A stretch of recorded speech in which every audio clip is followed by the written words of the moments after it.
LC. There is a lot of craziness going on when it comes to buying screen paint products. We covered a lot of stuff.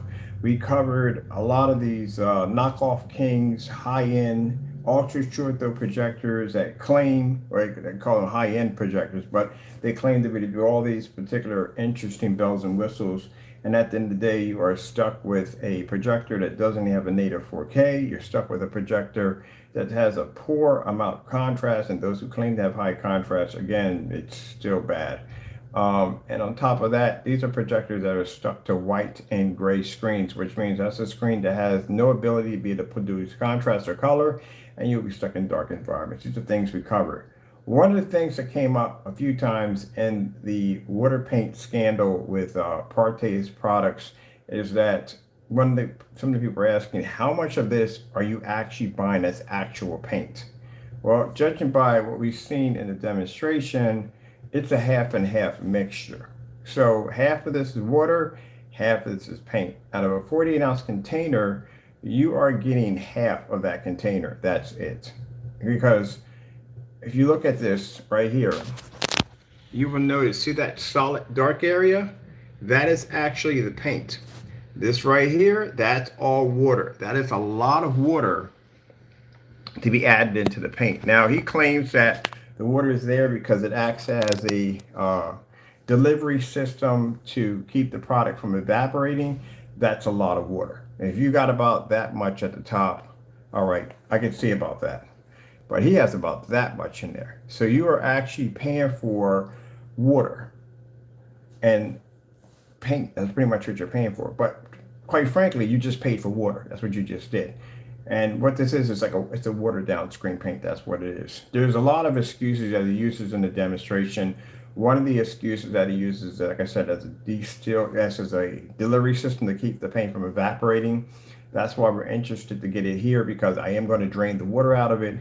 I am going to put a lid on it, stick it in the back, seal it properly, and to see if this watering the system actually works. But again, all in all, if you look at it, you just literally just paid for no paint at all, and you got water. So how much of your $160 went in for paint, and how much of the 160 went in the water? Well, it's a half and half split.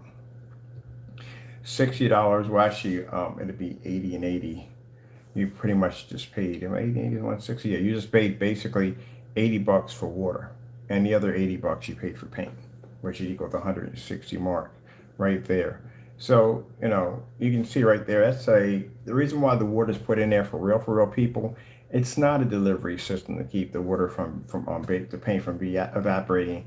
He puts it in there to thin it out, to give it a different texture. So he keeps saying it's not a coat, it's a skin, because it's very thin. These are thin coatings. It's thin because there's water in it. That's why you have to paint the screen multiple times, because if you ever had the nightmare of painting a room with cheap, thin, watered down paint, you will notice that you will have to do multiple coats in order to cover the previous wall. Or even if you prime the wall and it has a different color to it, you're still going to have to basically paint the wall multiple times. Like say if you're basically you put down a gray primer and you want to paint the wall green, you're going to have to paint that wall multiple shades of green over and over again in order to get rid of the gray primer, or it's going to push right through. This is why the thicker paints are a little bit more expensive, because it's a one coat application and you're done. What he's done here is he's actually watered down the product, so to give it a kind of a skin-like texture to it, so that way he keeps saying it's not a paint, that what you're getting at the end of the day is basically a product, a stacking system. The stacking system is you basically just trying to cover up the previous color that was on the surface. So you'll see this when it lifts up the pail. I'll go back a little bit there. Now, what are we here for? We're supposed to be right over here. Wrong video right there. There we go. Here we go.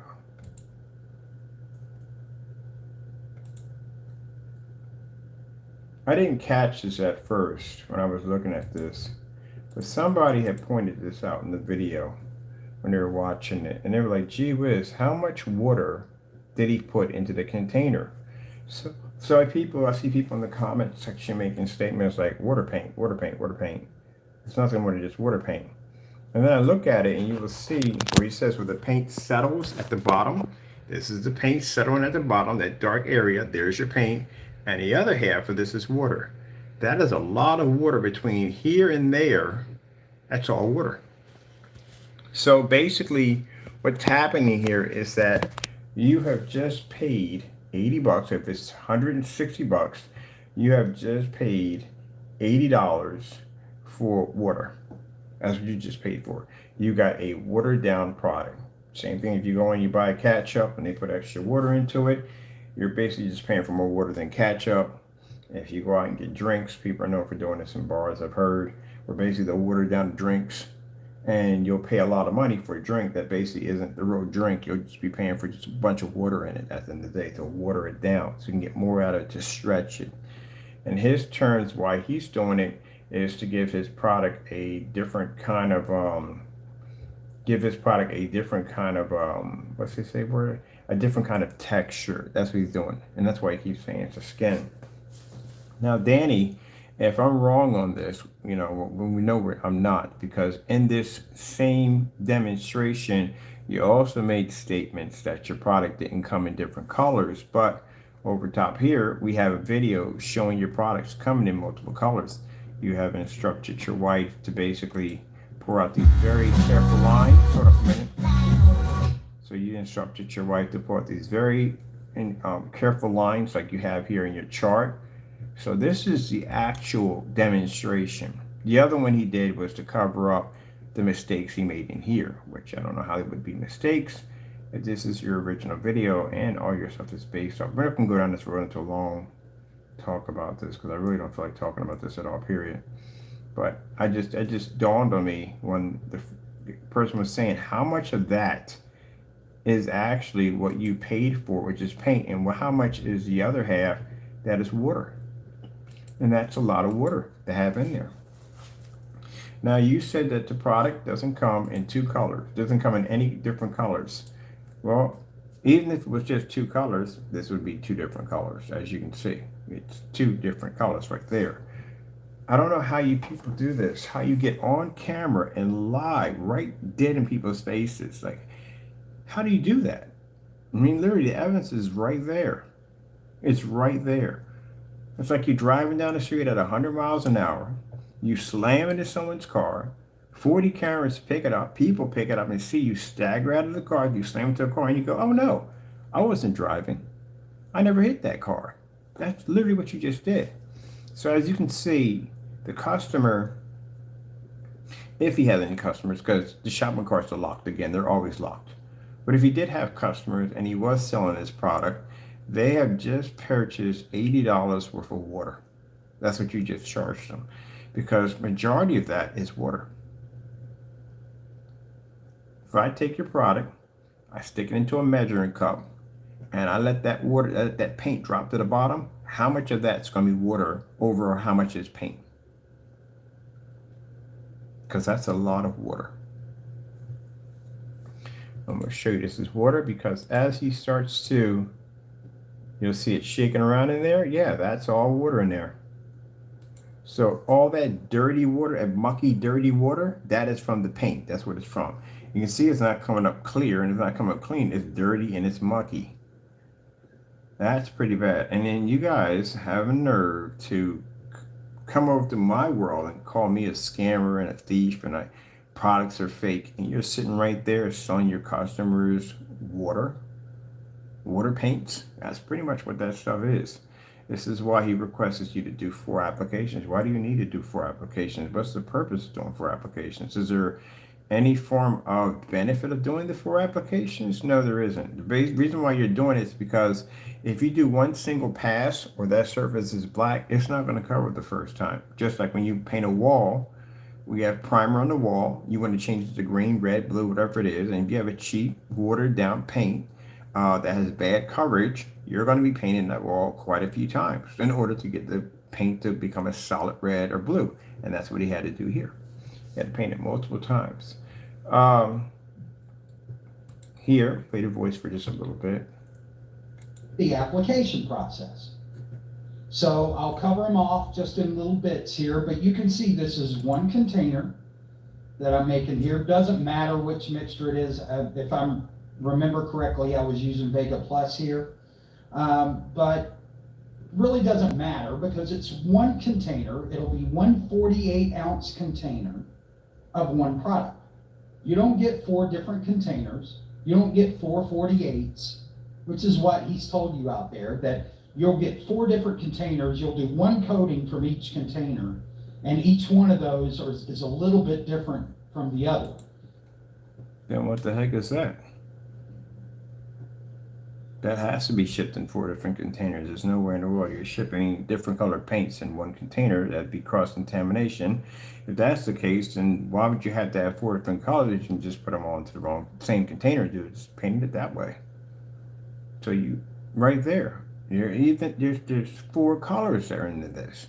So that would mean you would need 4 48s because you ship them in 4 48s. I don't know which is more confusing, the fact that you're down there denying that you never said this, or the fact that your wife is up here doing it right now. So how do you explain that? So let's count the colors, people. We start off with white. All right, puts the first one on. That's one color.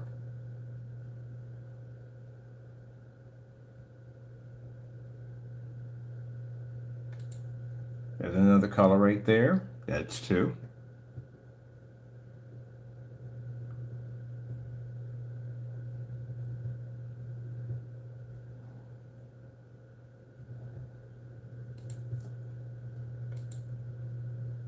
There's another color right there. That's 3.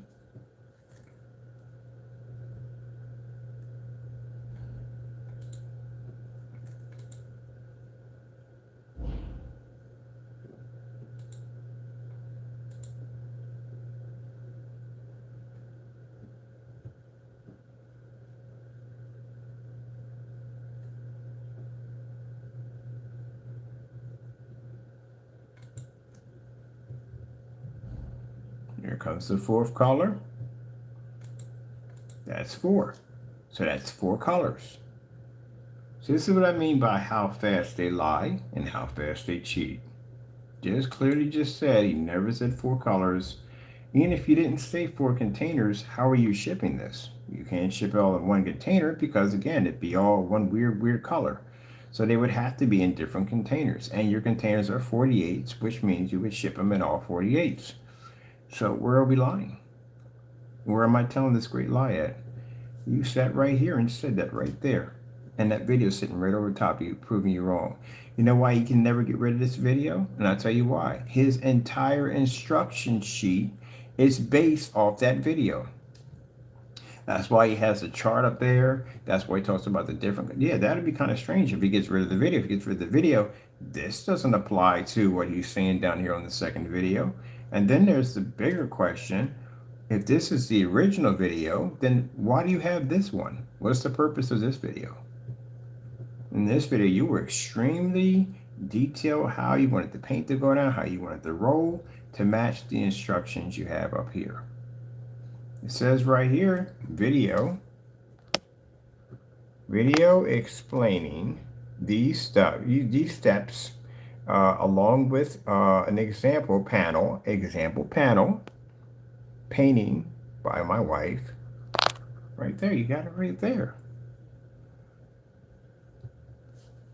Not Partey, I can't call it Partey, sorry. We have to call him Danny. The reason why we call him Danny is because that's his name, number 1, and number 2, he doesn't own the rights to Partey. Partey is owned to somebody in London, England. They own that right. He doesn't come up anywhere in the copyright record database, nowhere at all, period. It's just one person popping up. And when we checked on your items we have up here, you don't even own half your pictures, or not even yours. As a matter of fact, you did the same thing Jamie did. You went in and you stole pictures off of Google to make it look like your images came up that way. I don't know which is more disturbing, the fact that we're sitting there watching you lie about something you clearly said in the demonstration, or the fact that your customers, if you have any, which I doubt you have no customers at all because your page is never open, it's always closed.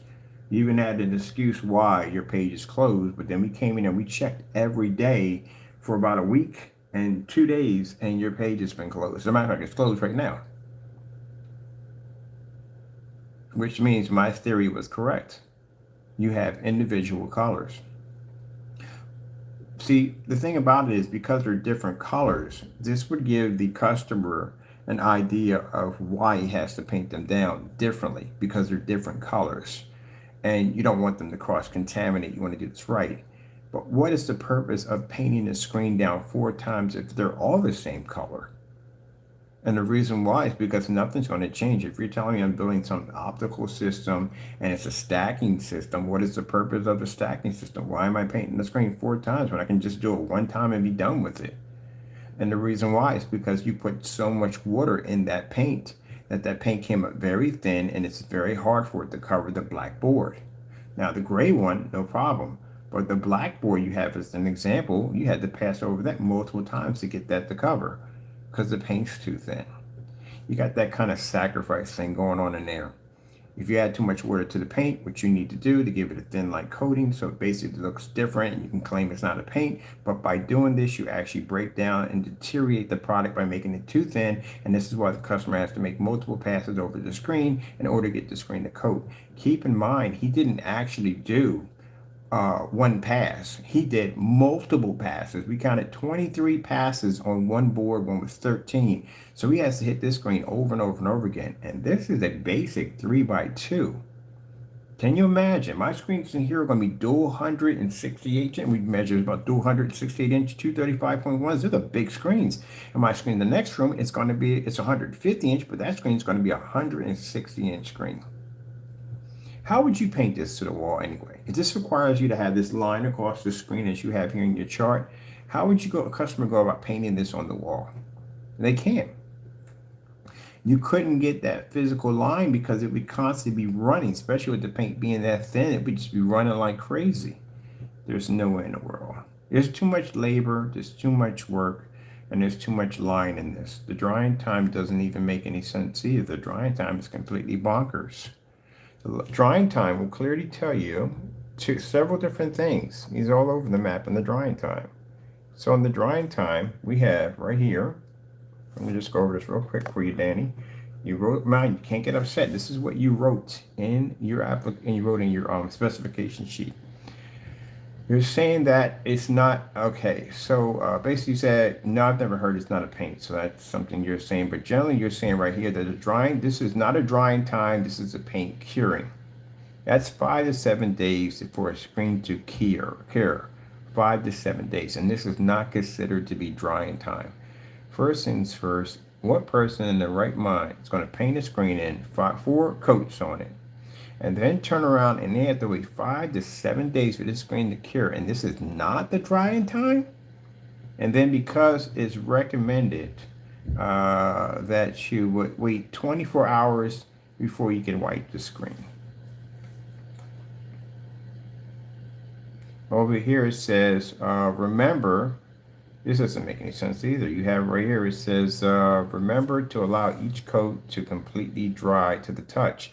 If it's completely dry to the touch, why are you waiting 5 to 7 days for it to dry? It doesn't, or not to dry. Sorry, it's not drying, it's curing. That doesn't make any sense. That's very complicated. So we're talking about 1.5 hours.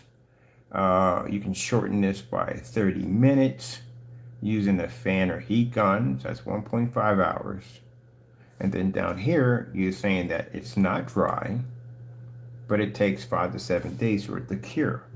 And then over here, you're saying that it's 24 hours before you can wipe the screen. That actually sounds bananas at the end of the day. No, but all this is based on this surface right here. He made this up in here.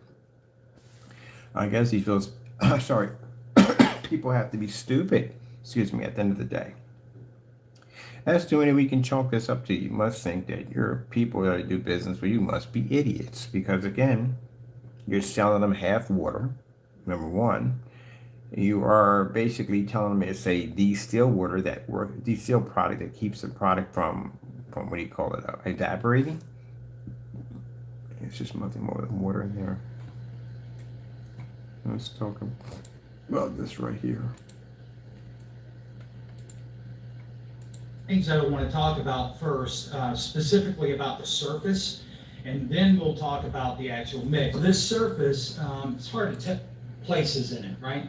So I just put it, formula's not gonna be like that. You will see how it works. But I just wanted to tell you that if we have a surface that has a good bit of texture, acts as a skin.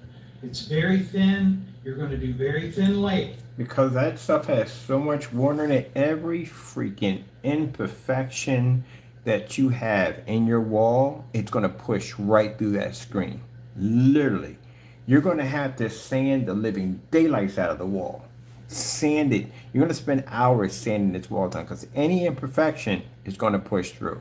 Thicker paints don't have that issue because thicker paints are allowed to mask cracks and things you may have on your wall that could affect your screen. But this being so thin, you're not going to be able to mask any of that. So you're going to spend a lot of time sanding a wall or wherever place you're going to put it at. You're going to do a lot of sanding on any rough surfaces. You're going to do 4 thin layers and it's all going to be okay. I promise you. You're going to see your first roll is going to be the ugliest paint job you've ever done probably in your life. So don't worry about it. That's good. That's fine. You'll see as we go through this that this is not about being a master. This formula has been designed to make it very easy for you to do, where you pretty much have to try to screw it up, maybe just taking... I can tell you how your paint's designed. It's black and white paint with a lot of water in it. That's exactly what it is. There's no design in it at all, period. I can, if we're ever able to get it here, we'll show you. Do some finger painting in there. I can't guarantee against that, but this should be fairly easy. All right. So first things you want to remember is when you open up the product, you want to stir it very well. Listen to this. Okay. And what you want to do is you want to make sure you stir the bottom. Almost I do mine in a checkered pattern. I kind of go one direction from side to side and then, the other way side to side. And I'll do that a few times and then make sure that you get around your edges so that you don't have stuff that's just stuck to the edges. Now, this over time. What happens when you order this paint, if you're ever to order it? It comes to your front door and you realize that half of this is water and half of this is paint. What kicks to your head after that? You realize that people are going to sit there and go, did I just pay $80 for water and $80 for paint? How much of that are you actually getting that's actual physical paint? And how much of that is water? That's what's going to trigger off. Because if I bought paint from Home Depot or Lowe's and I get it over here, I'm like, wait a minute, what the frick is that clear stuff in my freaking container? That's water? Yeah, I'd be pretty ticked. Like, I just paid all this money for water? Are you kidding me? Yeah, that's basically stealing from your customers. I don't know which way he's going with that, but that doesn't come off all that good. Probably by the time you would receive it, it's going to look like it does when we mix it. But over time, you will have some separation there that could occur, and that's going to be because we use a combination of distilled water with something we designed here. The polymers in it are heavier. It's going to fall to the bottom over time. So your water... You literally just said distilled water with something we designed here. So we're making our own water now? Because there's things on here that this guy says. Literally, this guy would be a perfect spokesman for those knockoff projectors. Because, man, he could tell a story in there about that. He could say the polymers of the alumins would basically disrupt the, calculus of the Saturn of the third right of the moon. I mean, he could literally pretty much talk some stuff, some trash at the end of the day. Oh, my goodness. Half water, half paint. That is unbelievable. Of distilled water with something we designed here. The polymers in it are heavier. It's going to fall to the bottom over time. So your water will kind of rise to the top and separate. That water is really only there as a delivery vehicle for the product because it's going to evaporate. What Kelly's going to do is I'm going to... Yeah, you hear what he just said. He said it's going to evaporate it. That water's not in there. That's a heck of a lot of water that you need in there to keep it from evaporating. That's a lie, Danny. That's definitely a dead lie. And I'll tell you why it's a lie. When your shopping cart opens up, I got people waiting to get that paint from you, so you know. So you'll never be able to open that shopping cart ever. But when it gets here, and I finally get my hands on one, which will be Christmas in July, this is what's going to happen. We're going to separate all the water out of that container. First things first, I'm going to put it in a large measuring cup. I'm going to see how much of this is water that we just paid for and how much paint did we actually get. judging by what I've seen in the container, it's a half and half. So customer is getting cheated because they're not getting actual paint that they're paying for. They're getting a lot of water. That's one problem. Once we drain all the water out of that paint, we're going to stick it in the back. We're going to seal it up quite nicely and come back and see if it evaporates. See if we get powder that pours out of there. If we go back there and powder comes out of there, then you have a right to say it's a delivery system. Other than that, that means your whole theory is that you're selling a watered down product to make it seem like they're getting a special screen paint because it has a thinner texture because there's too much water in it. That would explain the multiple bypasses over the screen.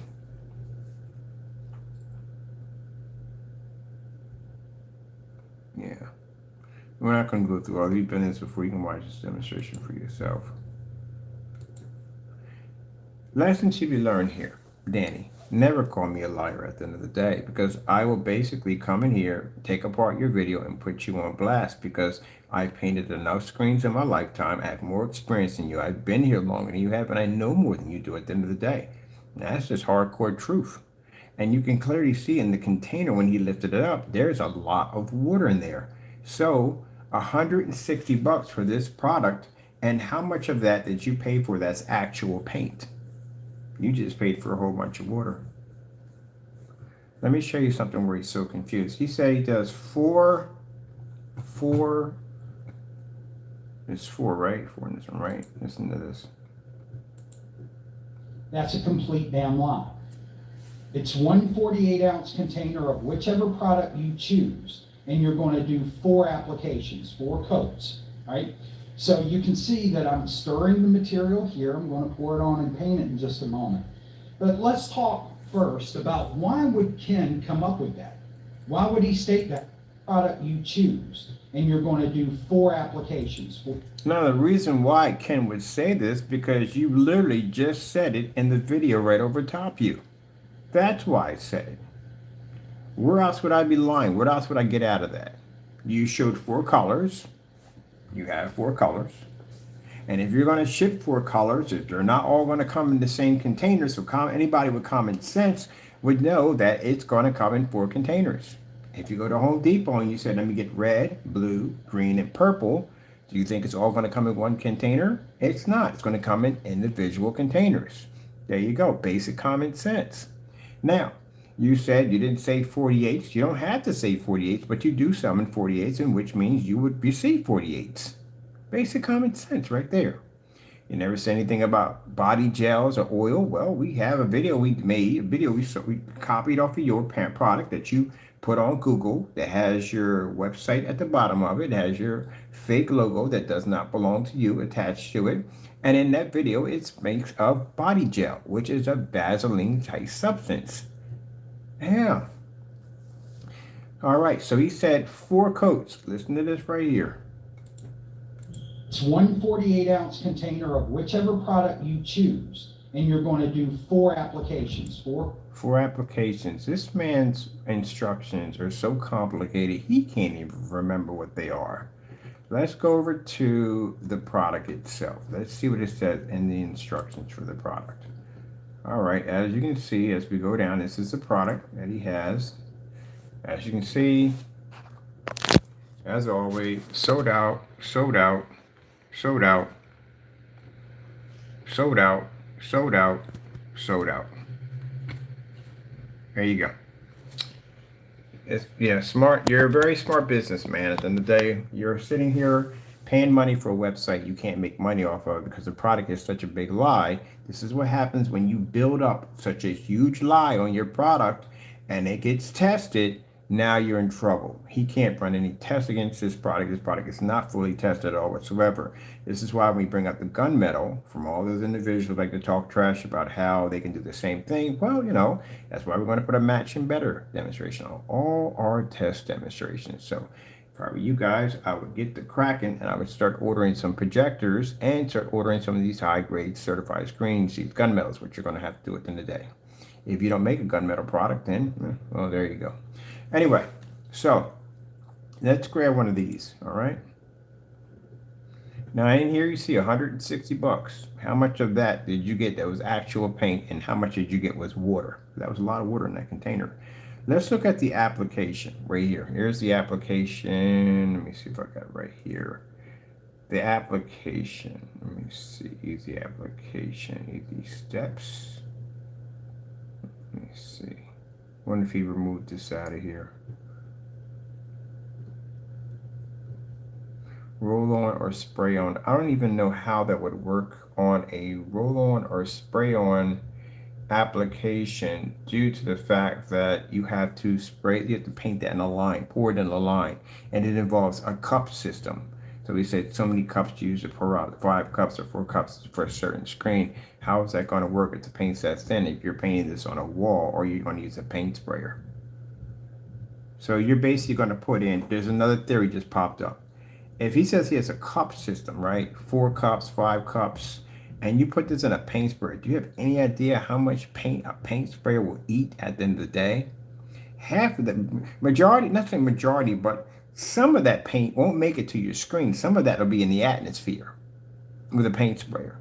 So if you take 4 cups, now with a roller, you would have more control over it because again, your paint's not disappearing in the atmosphere, it's on the roller. But if you put that into a paint spray and you go to squeeze that trigger, you lose paint automatically when you're even testing the first spray. You lose a great deal of paint, well, not a great deal of paint, but you lose paint from there. And then as you're paint spraying the screen, some of that stuff is going into the atmosphere. This is why when you use a paint spray, you'll get an extra fine coating on anything you don't have that's covered. Where roller, you won't have that issue because all the paint's on the roller. He didn't even calculate that in there at all, period. Unless you're going to be one heck of a freaking paint sprayer at the end of the day. Things that if I'm going to look at that right to the application, look at this, the gain. No projection screen anywhere on the face of this planet has 2 gains attached to it, either one or the other. That's how it works. Even white screens have 0.0 or they have 2.0. That's it. They don't have both. You can't have approximate 2 gains. That's a lie. You can't do that. You're just making it up as they go along. Let me see right here. And also, too, I find strange about this product, it is seasonal. Why is it seasonal? That doesn't make any sense for a paint to be seasonal. I mean, what is it like? Okay, if you paint this side of your house, it comes up, it's Christmas paint. So when you paint your house, it magically pulls up Christmas trees and Santa Claus. You know, make a mistake and get that by accident, you paint that in there, and you know what I mean? Pretty much you wouldn't be to buy it because it's a seasonal product. They only would sell it near the holidays.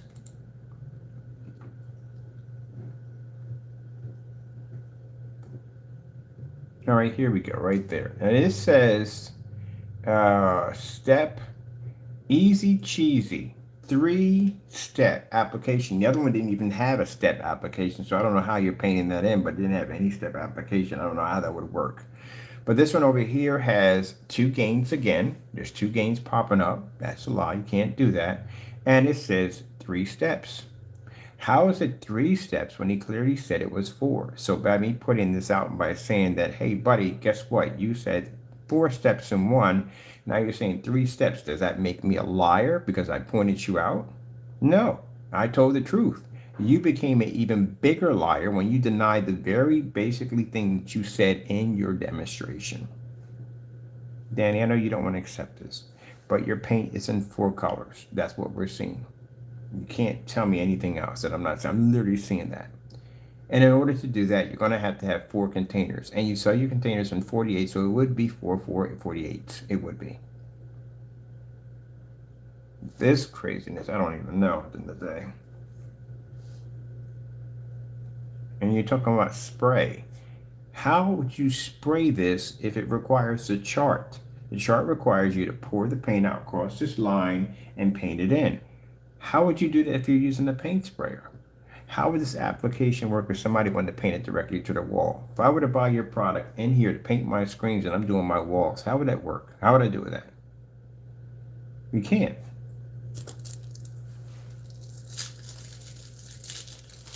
I would have to go someplace else because there's no way in the world I could paint that in here because there's no way in the world I'm going to run a line of paint across my wall, especially with it being that thin. It would leave huge drip marks right down the side of my screen.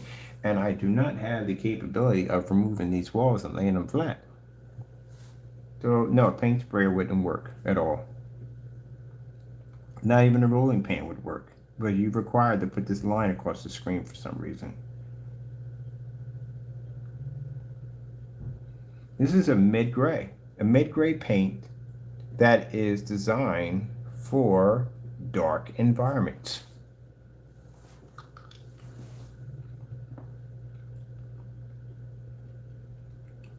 You got two things going off here. You're saying right here that you clearly said that it's designed for dark environments.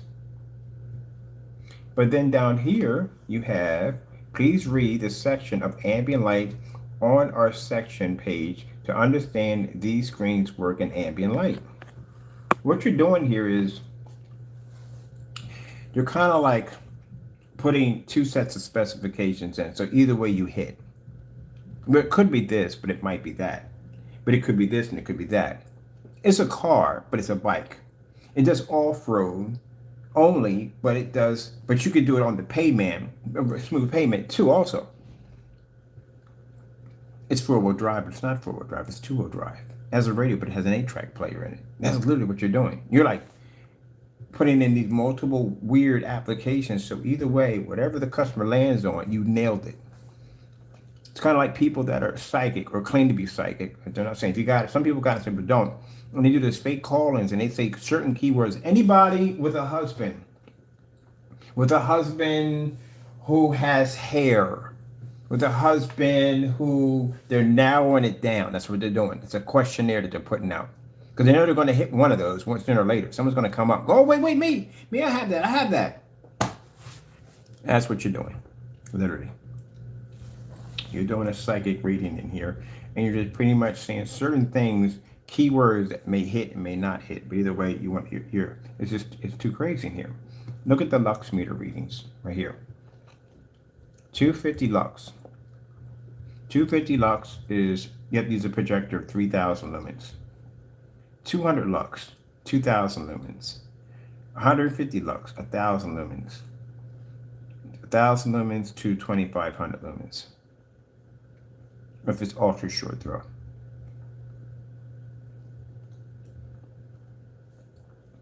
Either it works or it doesn't. That's what ambient light projection is. Does it work or does it doesn't? To go through this crap right here, customers don't want to be bothered with that. That's a headache.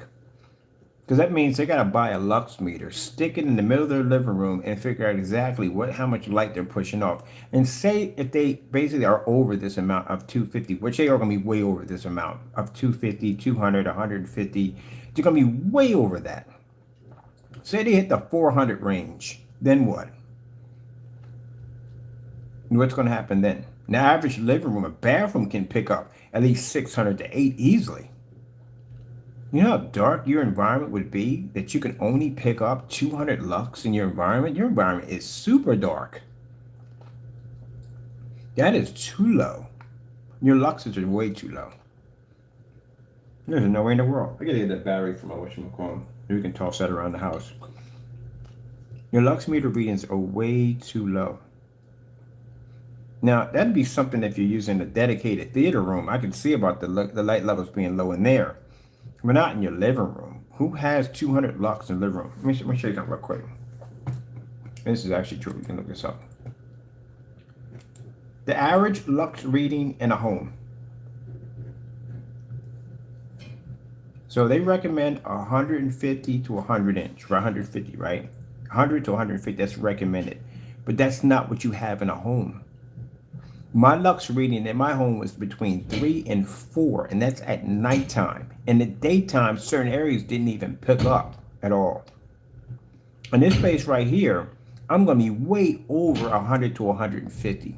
This is what they recommend, but they notice it's not happening. As you see right there, recommend, but you are way over that, way over that.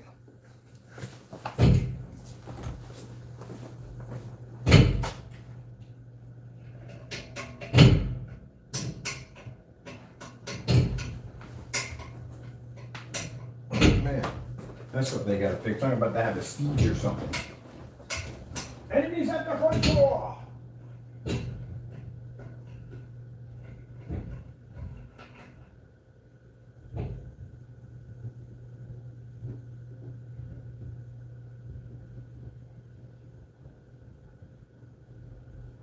Literally. Every time I hear that thing go off, it's like I feel like saying, enemies at the front door, man the catapults. They are about to breach, gentlemen. The fight begins now. All right, so you get a lux meter, you will find out you're way, way, way over that mark at the end of the day. Way over. There is light literally still, even in an environment that's dark, there's still light traveling in there, unless you're sitting in the middle of a black hole and you're not seeing anything at all, period. Now, illustrated recommended limit light is around 500 to 1,000. 500 to 1,000.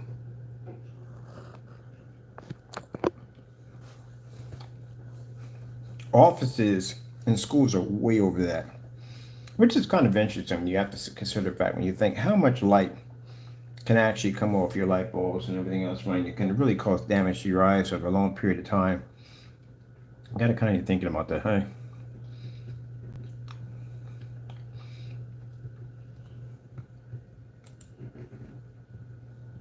Minimum for work environments is 300 lux. That's for work is 300. Some places they said engineering, drawing, and requirements is 750 lux.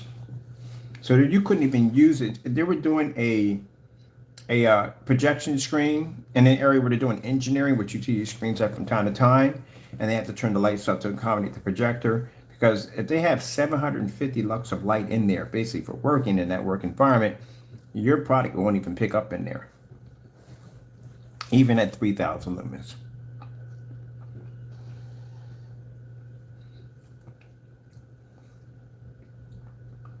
Yeah. All right, let's get out of here real quick. But again, no one's going to go through this. Common sense, basic bare common sense, nobody is going to go through that whole lux meter thing. They're just not going to do it. And you have it at 3,000, 2,000 lumens, 1,000 lumens. What about projectors between 4,000 and 5,000 lumens, or basically venue projectors that can come in much higher than that? You don't even have any readings in there for that, or period. So you just have to use 3,000, 2,000, and 1,000. It's like you guys don't have, or 2,500 lumens. It's like you guys have you have a bare minimum of knowledge. You have the basic bare minimum that allows you to skim by. Now, remember when he said about a screen has to dry an even coat, because it has to dry an even coat? All right, this screen is weatherproof, as you've shown demonstrations outside. So what happens if a bird craps on your screen? Because they're known for doing stuff like that. They go crap on your screen, get this big old white stain right in the middle of your screen. You got to paint over that. And you said your system is a leveling system. It does require those multiple coats as you claim it does. So question here is that, wouldn't that make the screen uneven if you just painted in that one section, like that one section where that bird stained your screen? Or are you going to have to go through a 4-coat application all over again for that one little spot? An even bigger question is, now you're going to have 8 coats in that one section, but the rest of the screen is going to have 4. So do you have to paint the entire screen because a bird crapped the middle of your screen? How would that work? Wouldn't that uneven the screen? If that unevens the screen, would that affect the screen? Because you made that sound really important. This is why you will never find these guys in forum sites, because this mumbo jumbo you see here, they can get it past YouTube to a certain degree. You walk into one of those forum sites where these guys are gurus in there, and they will rip this apart. Because somebody will come in and say, okay, so what about if my projector's higher than 3,000 lumens? How does that even work? Keep in mind, the PX747 ViewSonic is 3,500 lumens. My projector sitting on the floor is 3,600 lumens. My projector sitting over here, my short throw, right here, that right there, that's 3,800 lumens. That's 3,600 lumens. That's 4,300 lumens. How would that work with my product? How would that work with my projectors at the end of the day? I'm nowhere near on that chart. So how would that work? That's a $200 projector. I can't run that in there. You're going based on the projectors that you only know. Look, in the 2,000 mark, you're missing 26, 28. That's missing. 2,500 lumens, 2,400 lumens, 2,300 lumens. Got 25 right there. Missed a whole bunch in there. Out of 1,000, there's projectors that come in at between 1,500 lumens. Panasonic all black ones come in. I forgot the name of that projector, but it's a Panasonic black projector. I'm gonna get another one because I like that projector too. I don't know why I sold it. No, that's why I give it away. That projector comes in 1,500. So you miss 1,500, excuse me, 1,600, 1,800 lumens is missing. So if you're gonna do a chart, you have to do a detailed chart. A detailed chart. Because you're missing a bunch of in-betweens. If you're saying it's 200 lux, and that 200 lux is for 2,000 lumens, what if it's 21, 22, 26, 25, 24? Then what? Does that basically what you're saying that this 200 right here basically applies to all those within that number before you reach this next number here? See, this is why you don't find them in forum sites. The same stuff you hear me talking about, that's what people are going to bring up. They're going to break it down for you.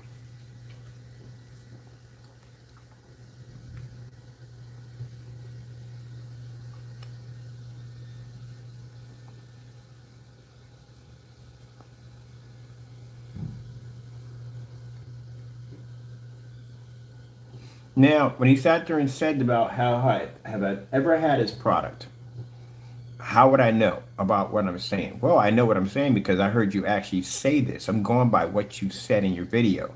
You did mention colors. It has to come in 4 containers, and your containers are 48s.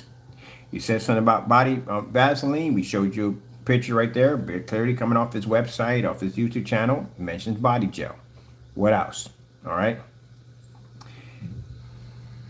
Can't tell you what else at the end of the day. To tell you the truth, honestly, I saw more passes over this screen than I saw in the original video. Way more passes. And then, after the customer goes through all that, at the end of the day, to find out that the gray wall in your theater room literally matched your screen. So I'm going to read through all of this, go through all that mumbo jumbo to watch your screen match the theater room wall. Why would I do that? I just go and figure out what color your wall is and just save some money. Don't end up having a bunch of water in my paint to begin with and get a 1-coat coverage out of it so I don't weaken the paint. And then on top of that, it's no labor. Now, you see the problem we have here, people? Look at this. You see that right there? That is an image that does not belong to him. This belongs to Google. As a matter of fact, this doesn't belong to him, and that doesn't belong to him, and this is involving a countertop. I'll show you real quick. So we're just going to do this real quick. See right here? Where he's trying to show off the paint product, the color of it? That doesn't go to him. That's something off a countertop.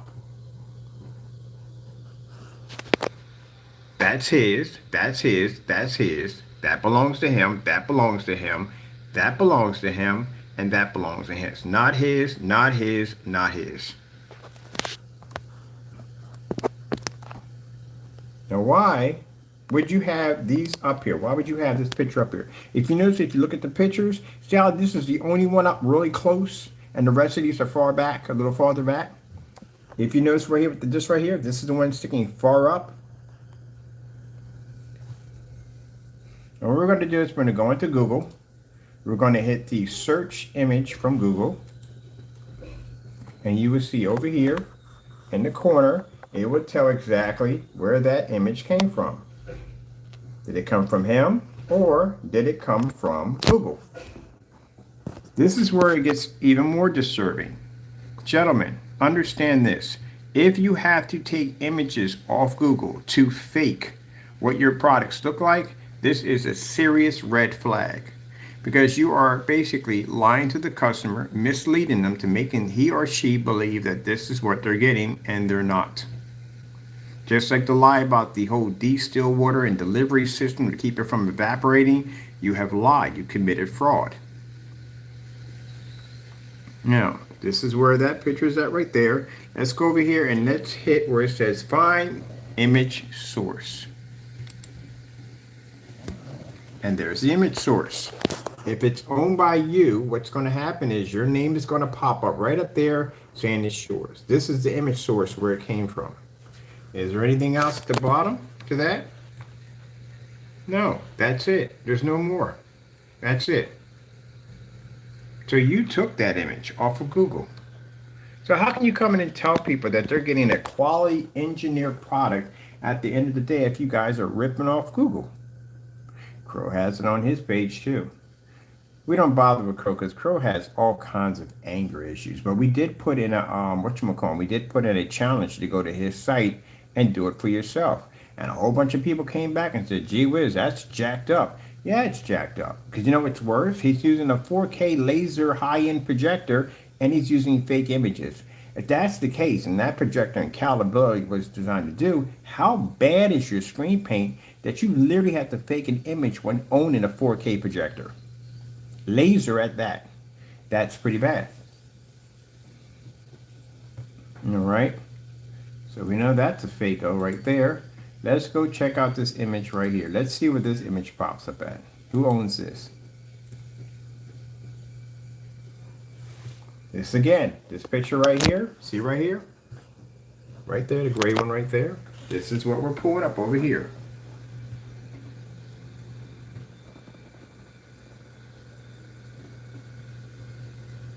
It's just an everyday paint.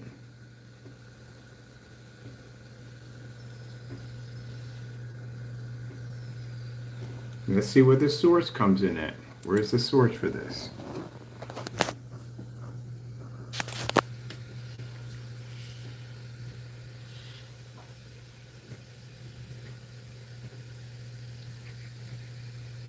And you know what you just did? This is not even yours. Look at this.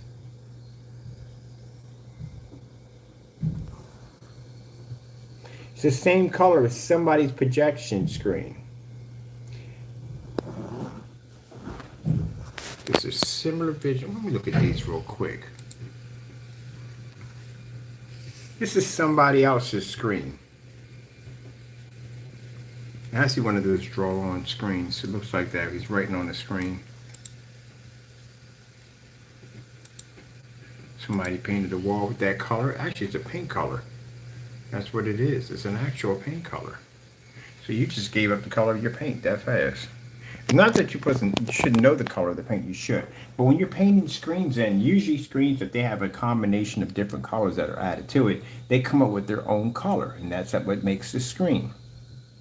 But this is the actual color with nothing in it.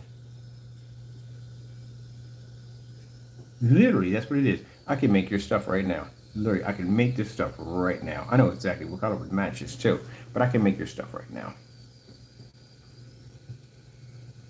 Because everything that's coming up in here has nothing to do with your product. Didn't he just sit there and say his product's not a paint, it's a formula?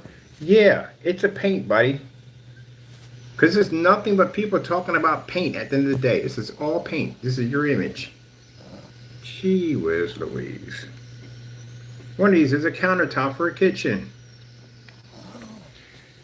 All right, let's see if you actually own your emblem for part T. If you even own that. Let's go over here.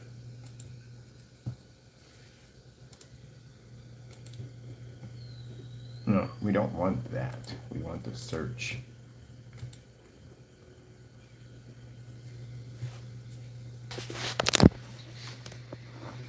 You don't own it. Matter of fact, it's owned by this fellow down here. That's his.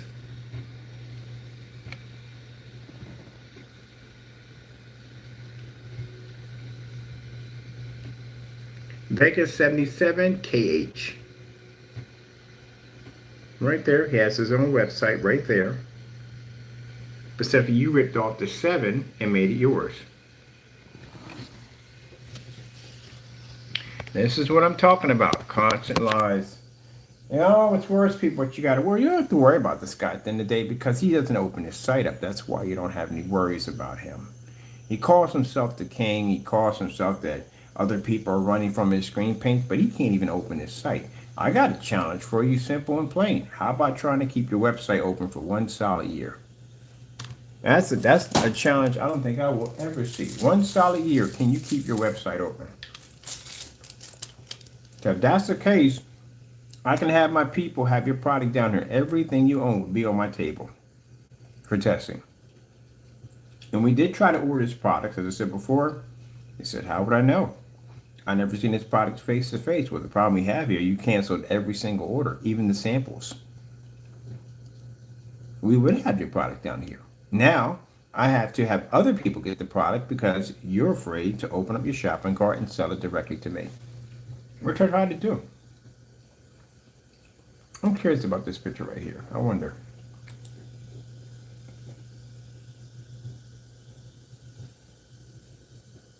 Gee whiz Louise, you don't own this one either. This is something else. What is this, ma'am?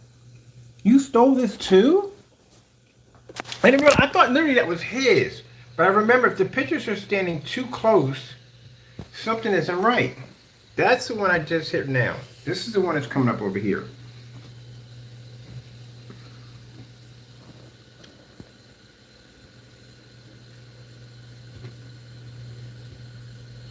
Let's see. I just want to make sure. Let's see. Part A. Sorry. Danny. No, man. That is not yours at all, period. This is where it came from. This is the source where it came from. So you went in and ripped another image off. So now you're trying to show the skin tones on how beautiful your image pops up. But this is not yours. This is belonging to somebody else. Look at this, man.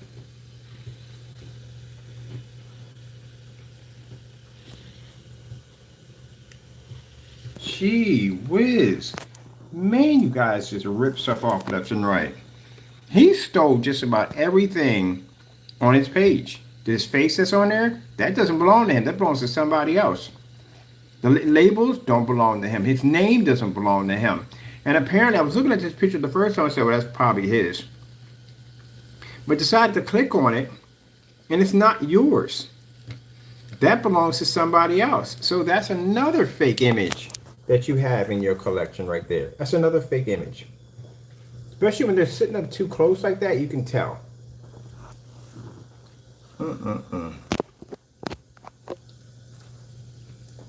Well,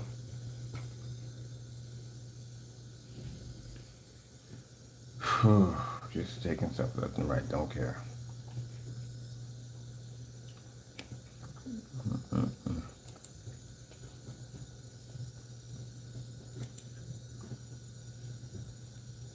The emblem, is it his? No, it's not his.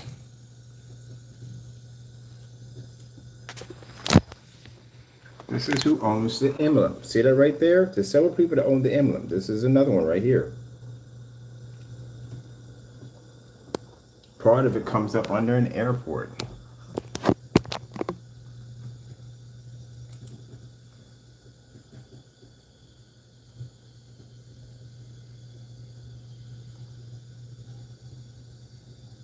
Gee whiz, Danny. You just stole everything, man. Look at this, man. This is not even yours. That emblem you altered and changed, that belongs to somebody else. There's the name of the company right there. I thought it was the airline, but no, it's right here. That's theirs at the end of the day. See right here where it says the source? You can search right there.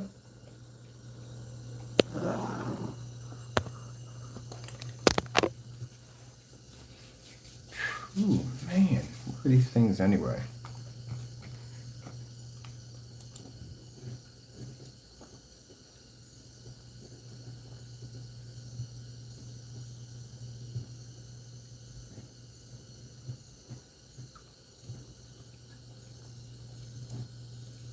And that's what they do. We just go rip off other sites and just take their stuff because we don't have enough imagination to make our own. So we just rip other people off.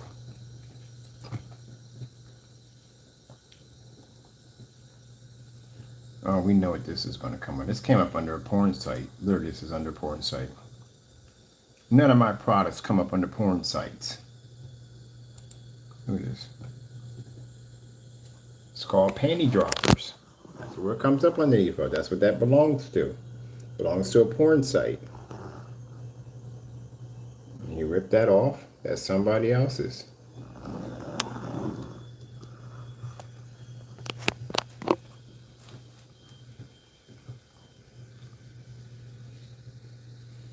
This picture is sitting way too close. What is this?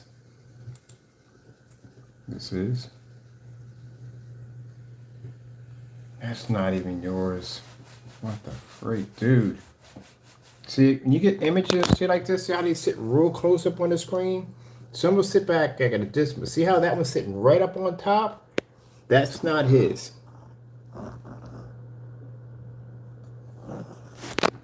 Let's go find the source for this. Maybe, no, yep, he ripped it off of here. This is where he got it from. He ripped it off there. That's not his either.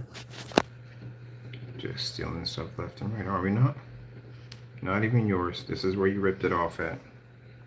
All right, let's go again. Now again, like I said, what you so angry about? When y'all get angry, and what are you so angry about? You did this to yourself. I didn't break in your house and put a gun to your head and say, hey, you're gonna go on Google Images and you're gonna put this on your page. You don't got a choice. No one did this but you. Should have been using real pictures at the end of the day, your own pictures. You have some pictures on here that are your own pictures, but you basically, this is coming up under a freaking broadcast radio station.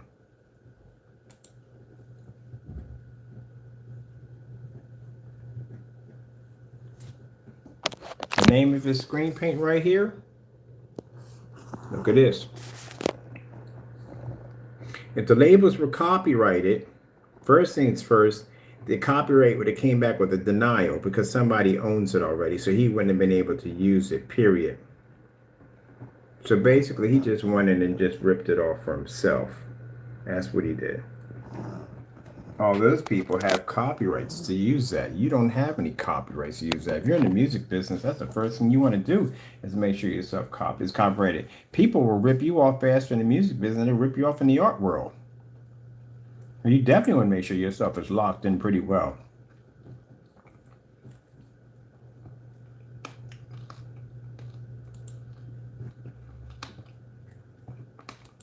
So we have any up close pictures in here.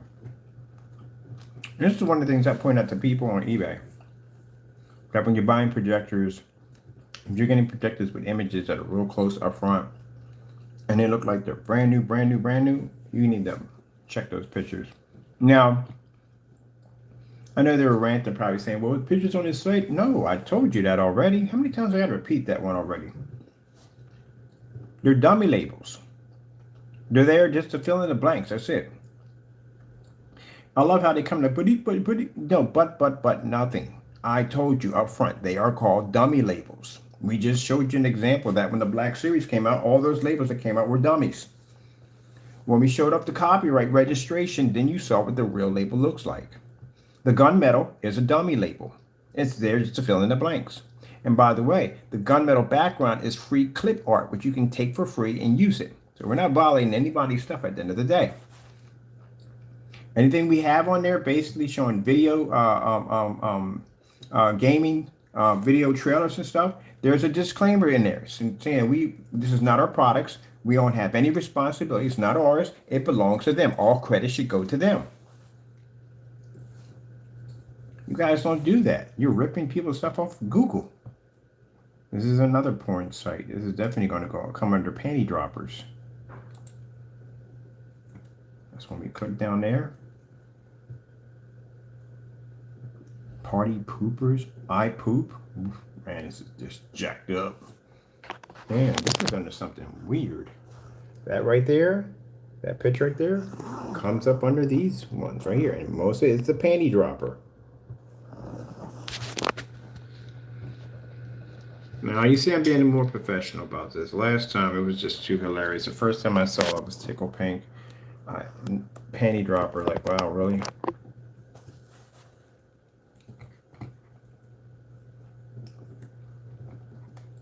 Do you own this label? Is it yours going to come up under you? No. It's not yours. It doesn't come up in anything. It doesn't even say your name next to it. Let's do a search for it, see if anything comes up.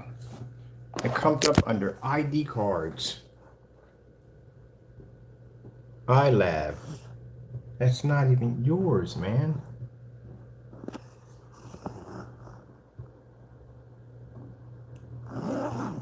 If that was his label, his name would pop up with everything attached to it. That's what would happen.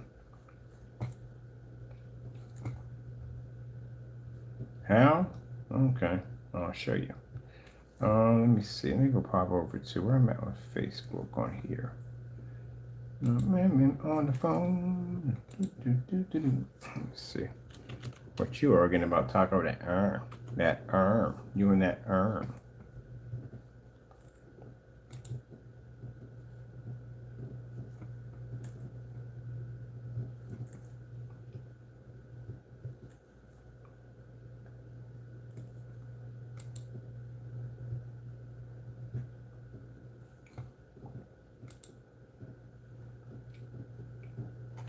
Now, you see this right here? That's mine. That belongs to me. As a registered copyright.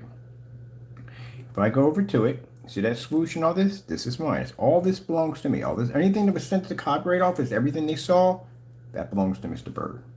So if I go in and I hit the back button to search the image,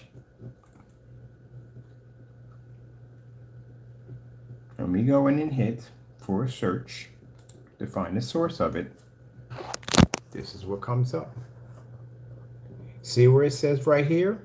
Black Series Edition LLC. That is me. That's mine. That belongs to me. If that label pops up on Crystal Edge, guess what? It's still ours. At the end of the day, it's mine. If I go to the Copyright Office, I can punch in that name and boom, my records pop up. If I punch in you guys in the day, nothing comes up, or you come up under somebody else. So if you don't even own the copyrights or to your own official name of your own business, at the end of the day, CROW doesn't come up with anything. CROW, no one owns CROW at the end of the day. CROW doesn't even own CROW at the end of the day. CROW Screen Paint Mixer doesn't own that at all. Somebody could come in there and put a copyright down and take that right from you. Nothing you can do about it. They could drop an LLC on it and there's nothing you can do about it.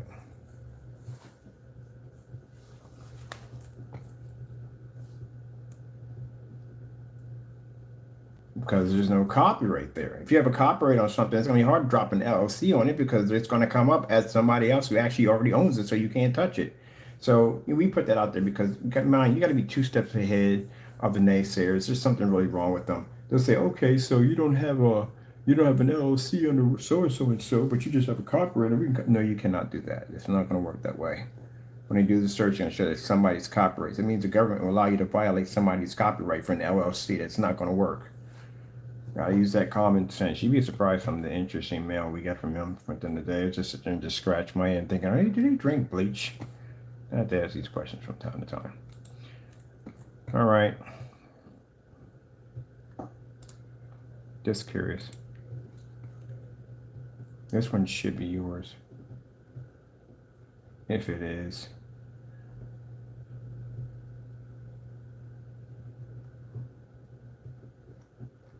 And it's not. Where did you get this off? A video game or something? Are you kidding me, man? Oh, goodness. What the freak, man? Seriously, look at this. Where did you copy that off of? All right, let's make sure before we make these accusations. I'm going to go over and hit the search on this one. No, you don't own it. You stole this one too. Gee whiz, man. Danny, seriously, man?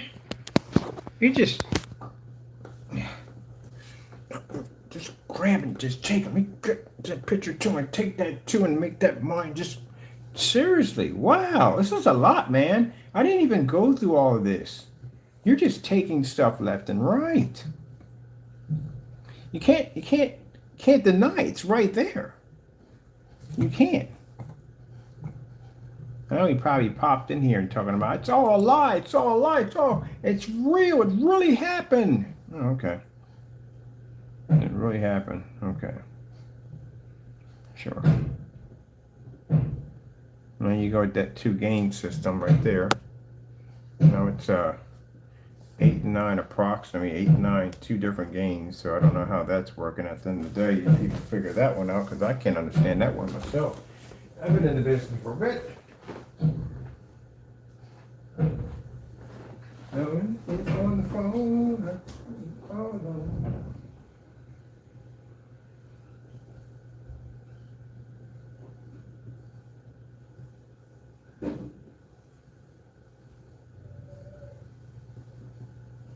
Meow.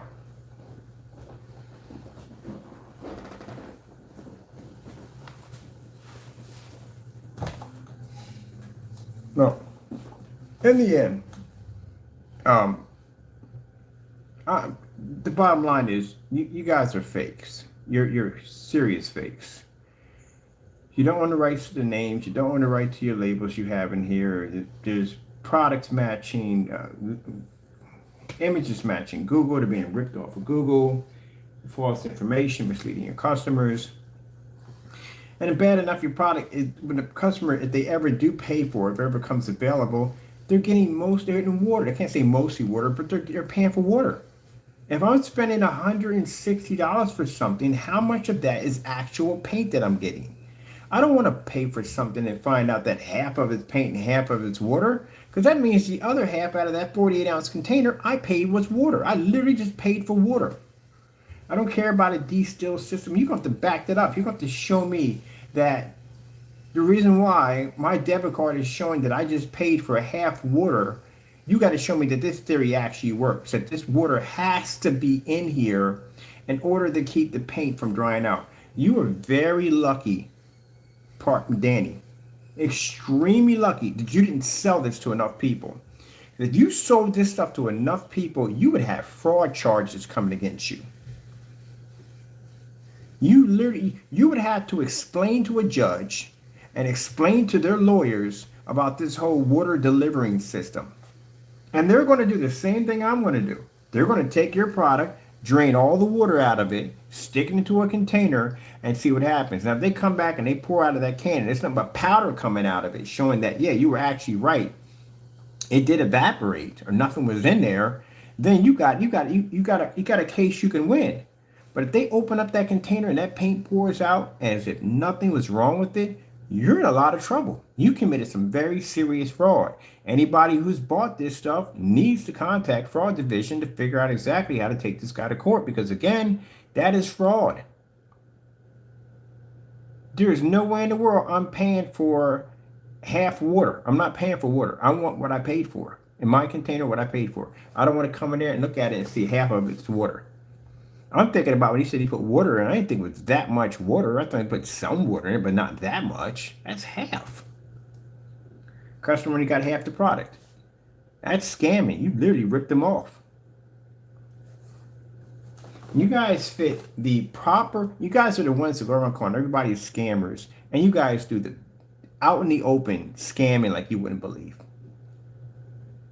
Jamie's in such utter denial, it's unbelievable. Walked on YouTube, showed receipts, painted the can down, and turned around and matched it. Matched it so badly that he removed the video. Won't put the video on his website to show proof that the back and forth or whatever showing the product doesn't match house paint. He stood behind his product 100%. He stood behind that demonstration 100%, but it went missing. So what happened there? And he continues to sell the products on the website knowing that they're house paint. Even has a shipping policy embedded in design that his customers get nothing in return. It lands on your property, you can't return it, no exchange. If it basically you open it up for some strange reason, because you may want to paint the screen down to something, you don't get it. I've never heard of that before. That's craziness. But okay. And then on top of it, like I said, even worse, the Google images, the theft of Google images. He doesn't even own that. That's not even his. It's not even his. Not even his. No surprise. No surprise. It's not even his at all. Period. He doesn't even own it. No surprise at all. Just no surprise. Found so many fake pictures on here. It's not even funny.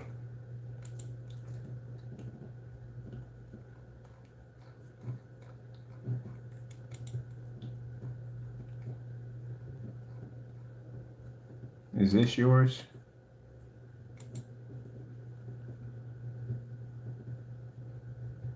No, it's not yours.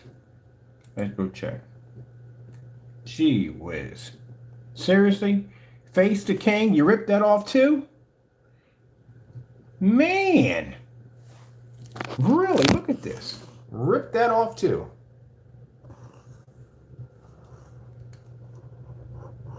Now, there's no one running from you, Danny. You're running from yourself. You're running from reality. You're running from yourself.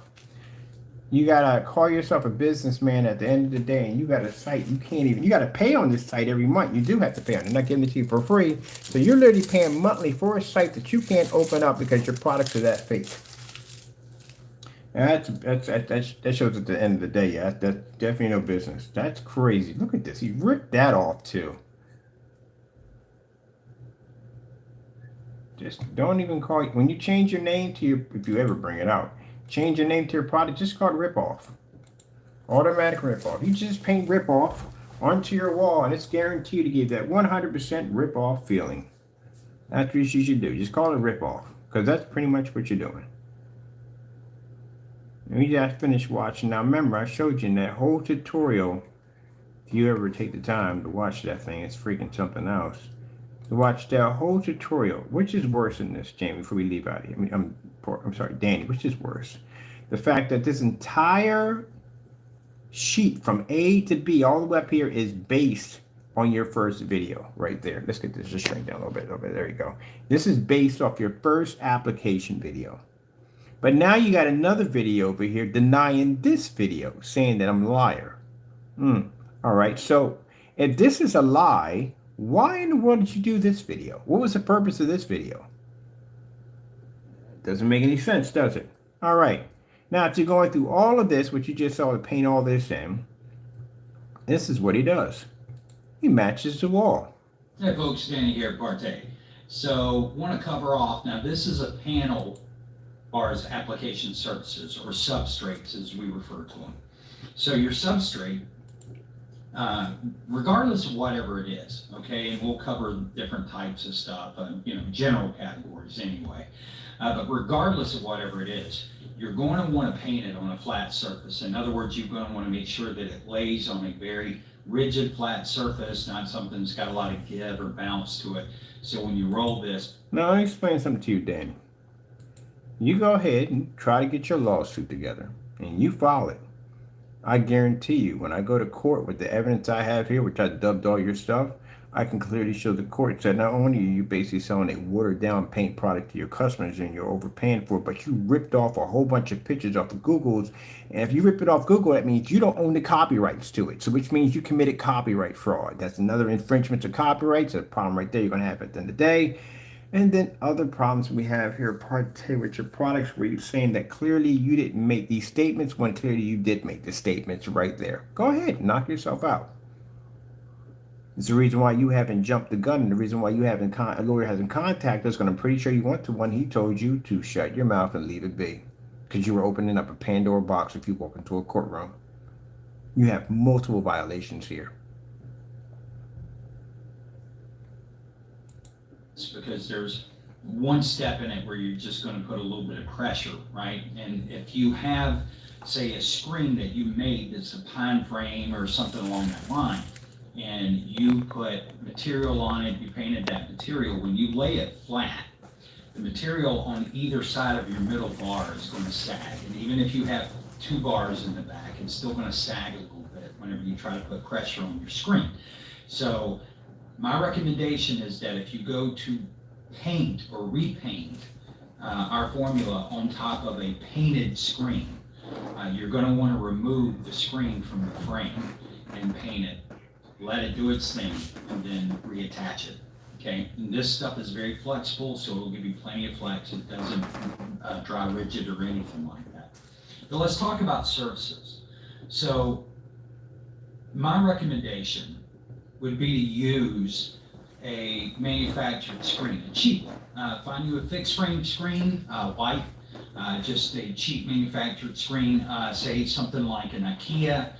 Show Maven makes a good one. As a matter of fact, the last two that I've used were Show Maven. and those I bought for church screens, 120 inch, and I think the total cost with tax and everything was still just a little under $150. So not a very expensive screen, zero edge frame. Let me ask you a question.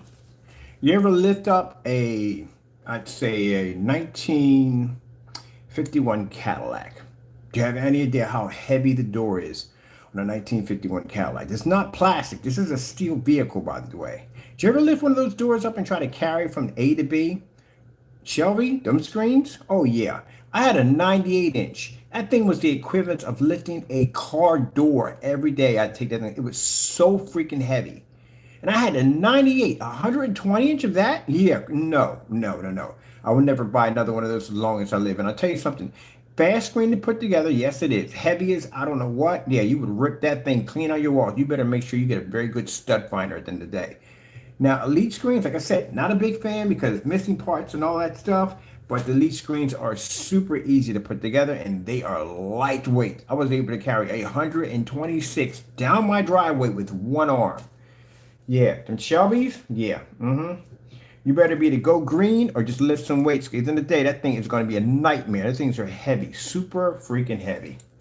And work phenomenally for what we need it for. If you are planning to use a manual pull down or a motorized projection screen, I'm going to ask that you hold off.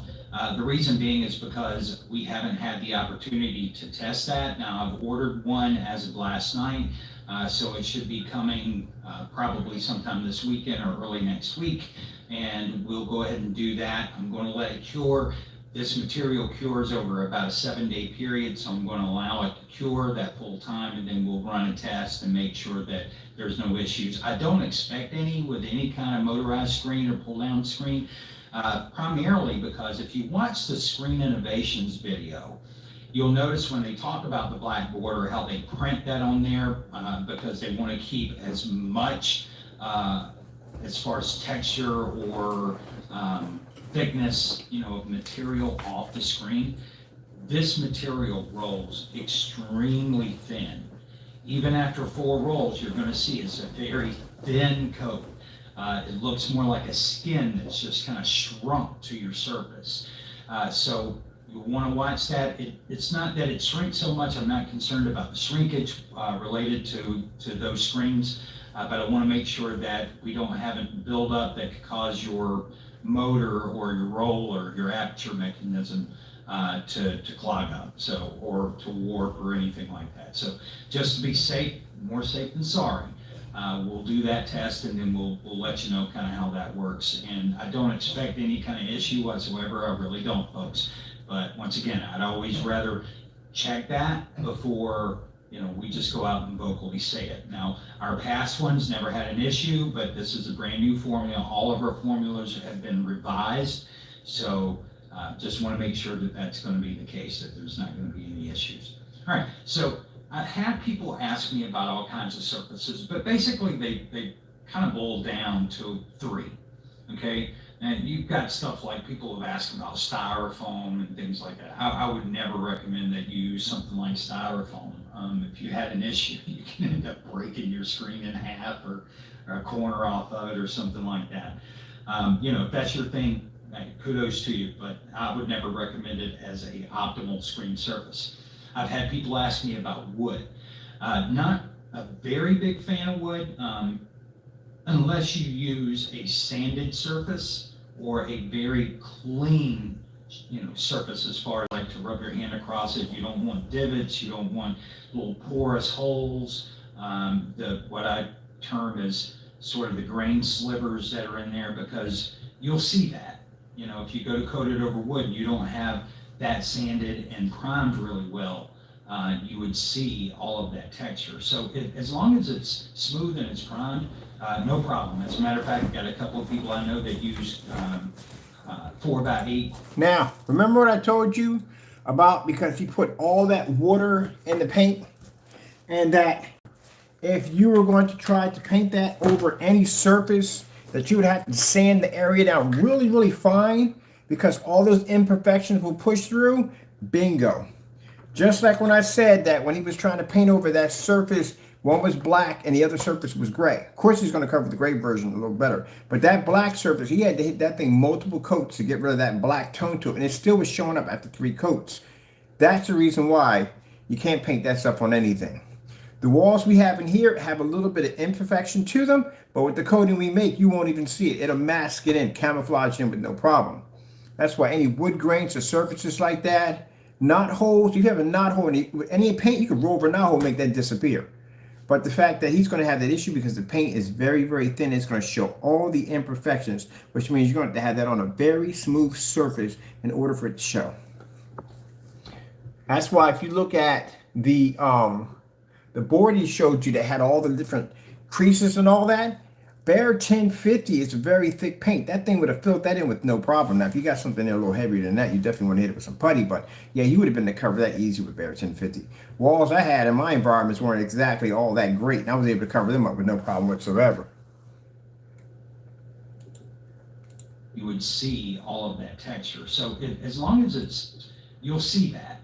You know, if you go to coat it over wood, you don't have that going on. Little porous holes. That screen is completely washed out. That's really washed out right there. That's washed out. Sort of the grain slivers that are in there, because you'll see that. You know, if you go to coat it over wood, you don't have that sanded and primed really well. You would see all of that texture. So as long as it's smooth and if you don't have that sanded and primed, I told you that's what's going to happen. Not everybody has like perfectly flat walls, and everybody's going to have basically perfect smooth walls at the end of the day. This is where you're going to spend a lot of your time in there sanding and sanding and sanding and sanding and sanding, because any imperfections is going to pull because the paint is that thin. And it's primed, no problem. As a matter of fact, got a couple of people that put it over wood. You don't have that sanded and primed really well. You would see all of that texture. So as long as it's smooth and it's primed, no problem. As a matter of fact, got a couple of people I know that used 4x8 1/4" plywood, sanded it down, and then coated it with a nice primer, and it works fine. These were the old coated. Nobody wants to sand. I'm going to tell you that right from the door. I lie to you not. Nobody wants to sand. Unless you're a person who works with wood all day long, it don't basically bother you none. But to most people, the everyday people, if you tell them that, hey, look, if you want to use this, you're going to have to sand this down. They're like, I'm not sanding down Jack. I'm not even doing this. Some people hate the sand. I'm one of those people. I hate sanding. So, no, if I have to, I have to. Other than that, no, we're not doing that. And mind you, when you sand down the screen, keep in mind, you can't do this in your living room, because that sand, that dust that's coming off of it has to transfer somewhere. If you're going to be in there with a belt sander, yeah, that's still, the dust is going into a little bag, but still it does go other places too besides that. That means that's a cleanup job when you get done doing all that sanding. This is what I'm talking about. There's nobody going to touch this stuff. It's just too much of a headache. Sand. But this would do no different. It would work fine. As far as material, what I would also say is that it's all about the priming. You don't want to use material that has a lot of coarse texture to it, because it's going to introduce micro shadows across your surface, which will eventually, whenever you finish, it's going to make your surface a little darker than it should be because of all the micro shadowing. So my recommendation would be that if you use a material that isn't super coarse, and that you AKA, here it comes down. Whatever crap he's saying there, this is what it means, AKA. You cannot paint this on any surface that you want. If the surface has any kind of texture on it, you're going to have issues. You're going to have to paint this on a surface that looks like glass. Think about that for a minute. And if you have a wall that has any texture to it, you're going to have to sand it down so it looks like glass. You think about that one for a minute too. So you're going to be in there with the mask on, because you definitely going to need a mask if you're basically sanding. If you're using a belt sander, oh, gee whiz. Yeah, there you go. And you'll be in there vacuuming and plastic and everything. Yeah, because sand, when you dust with a sander, even though it has the bag, there is going to be sand going someplace. Well, actually, sawdust. That'd be a way of saying it. Prime it very well. I'm not talking about just putting a little bit on the surface so that it saturates in and it's okay, well, I'm primed, but you can still see basically the color of the material. You want a good primed surface where you feel very little to no texture, okay? And then you're good to go. PVCs are fine. Once again, I would prime it before you start for two purposes, really.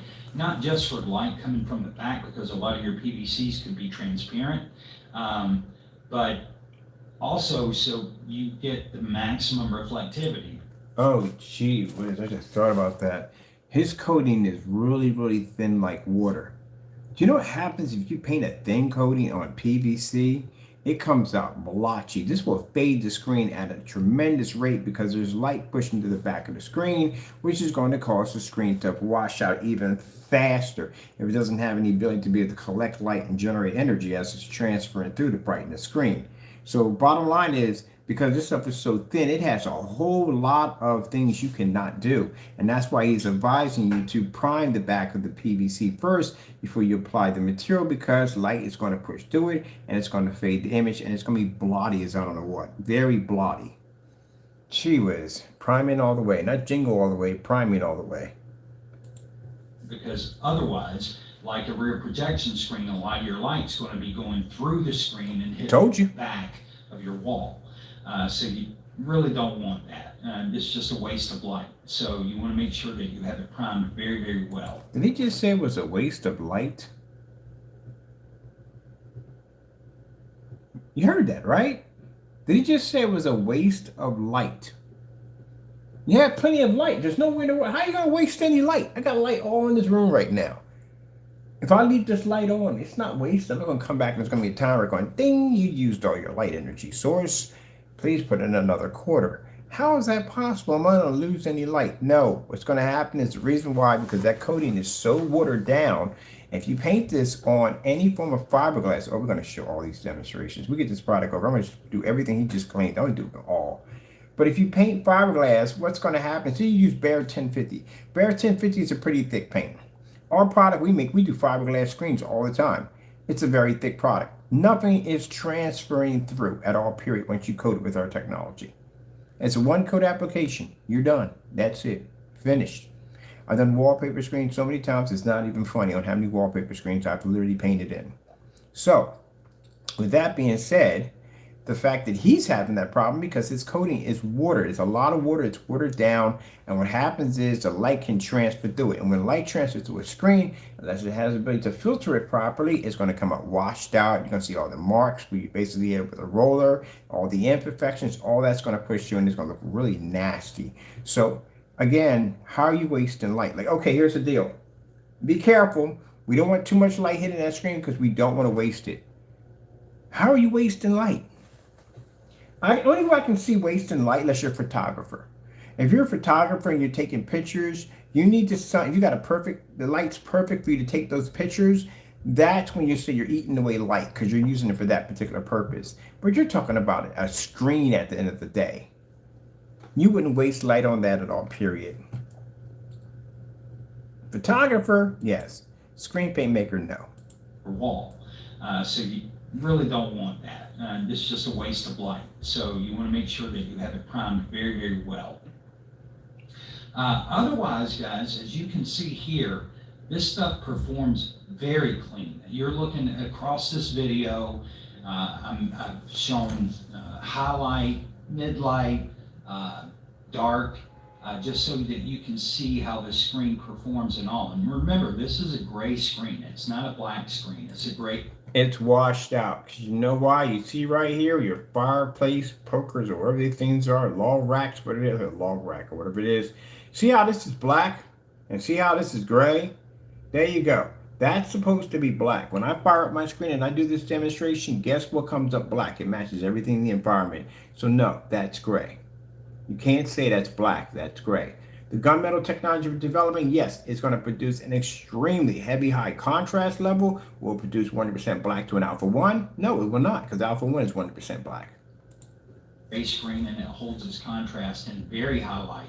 As a matter of fact, in the maximum light, which this is showing now, you're looking at somewhere in the ballpark of at the top half of the screen's about 180 lux. So consider the fact that the screen is only 2 feet by 3 feet. It's tucked away in a fireplace. It's not being hit by any of the ambient light for real in the environment, and it's still washed out. When he pointed over to his other screen, which was sitting up there in all that light at 100 inches, it was completely washed out, and it was showing the Chromecast, what do you call it, screensaver display. So very bright screen. Taking this up to 400 lux, not front facing, okay, front 400 lux side or top angle, and you're going to be fine. It does very well in light for a gray screen, extremely well, surprisingly well.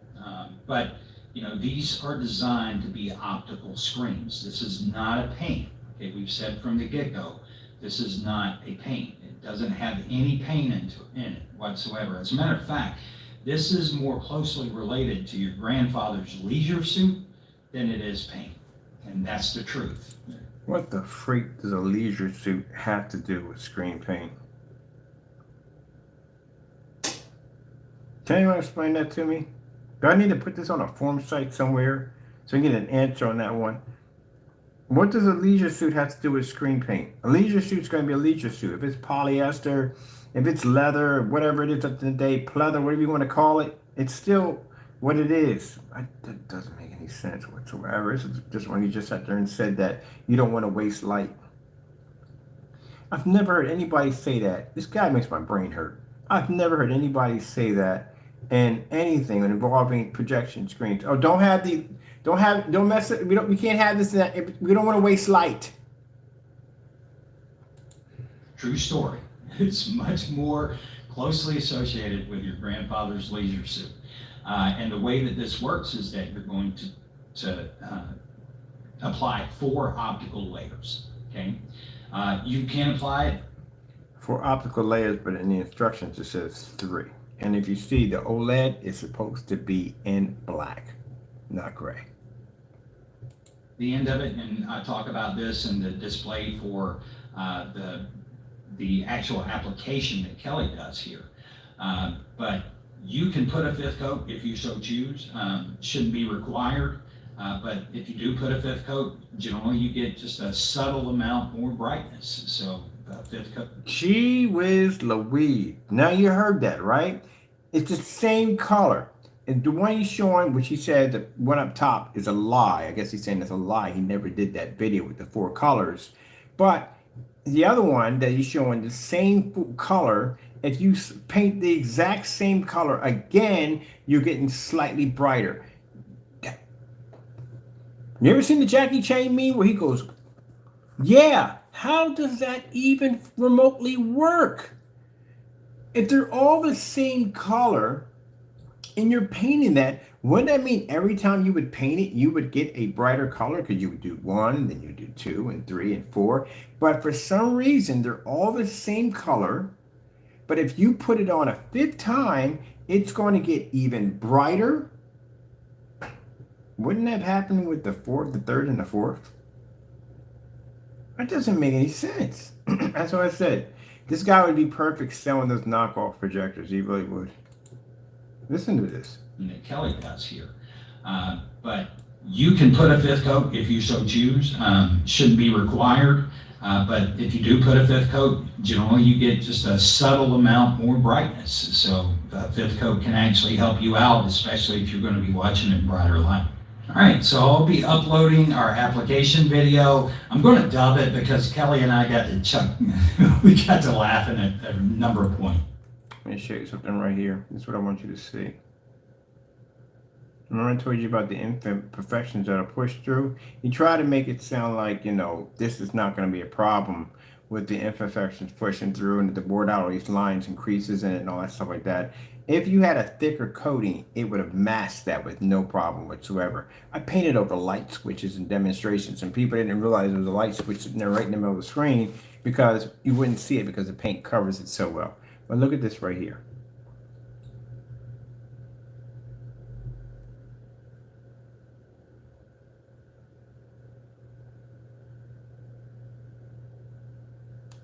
You can find that area. 180 lux. So very bright screen. I've taken this up to 400 lux, not front facing, okay, front 400 lux side or top angle, and you're going to be fine. It does very well in light for a gray screen, extremely well, surprisingly well. But you know, these are designed to be optical screens. This is not a paint. Okay, we've said from the get-go, this is not a paint. It doesn't have any paint into it whatsoever. As a matter of fact, this is more closely related to your grandfather's leisure suit than it is paint. And that's the truth. I don't know why you keep pointing at that. That has making no contact with your screen because this thing is tucked under a fireplace. True story. It's much more closely associated with your grandfather's leisure suit. And the way that this works is that you're going to apply 4 optical layers, okay?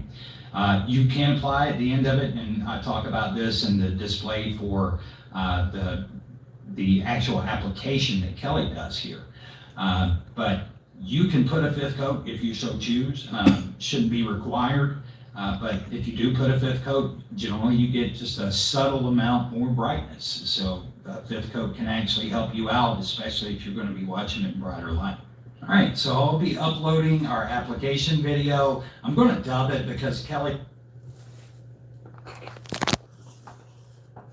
Still, those lines and imperfections and stuff in the screen, see the divots, you would have been able to cover that with a paint easily. Barrett 1050 is very thick.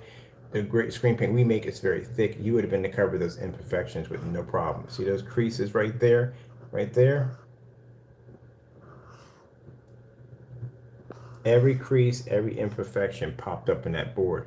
This is why I told you from the first beginning, I said, look, this stuff being this thin, what's going to happen is if you paint this on anything that has any kind of imperfections in it, it can have like little, what do you call it, like with the wood, like what are little grain strips in it. You are going to have to sand all this down. This is going to require a lot of sanding and priming to get rid of all this imperfection. It has to look like a sheet of glass. Tell somebody at the end of the day, hey, you want to use this product? You got to paint it in 4 times. And on top of that, you got to sand the surface down before you can paint it like a sheet of glass. Man, nobody going to touch that at the end of the day. Very few people go, oh, you know, people do that. They sand it. Yeah, that's nothing for them. But the everyday Joe is not doing this. People want something they can paint in no time at all and be done with it. Oh, gee whiz. I watched this thing so many times. I know it's on demonstration. Free knows it's on demonstration. And by the way, that thing you call yourself the king at the end of the day, guess what? These are all the places associated with king that have nothing to do with you. Video game developer.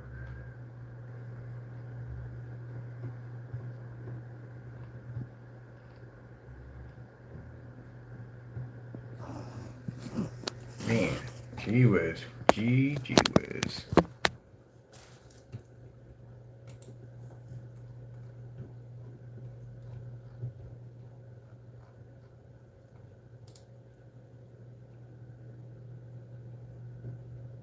No, I want that.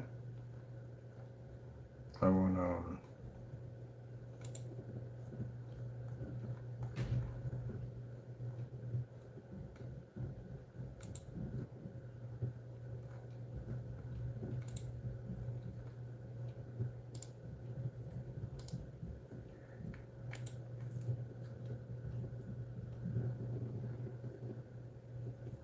see the face on here?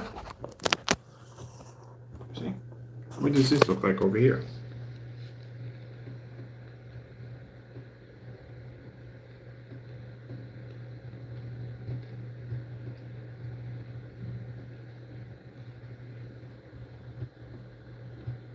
If it was his, it would have popped up under his. His name would be in that category. Other people had used that. His name would be in that category. It's not in there because these people are registered. That's why. That's why their names are popping up in there. He even stole this.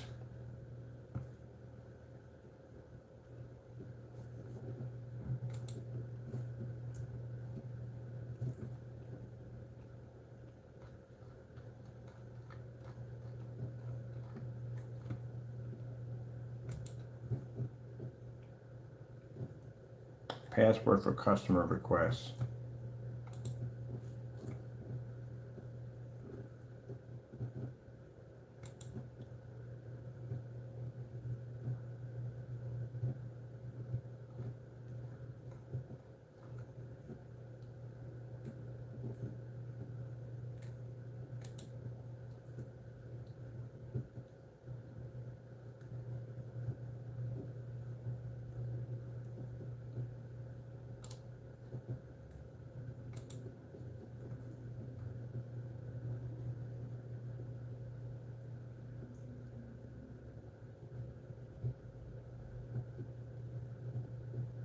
Wait, what?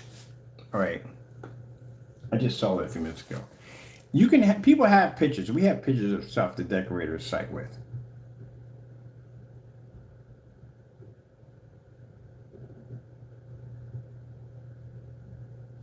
Let me make sure this is right. Hold on a minute.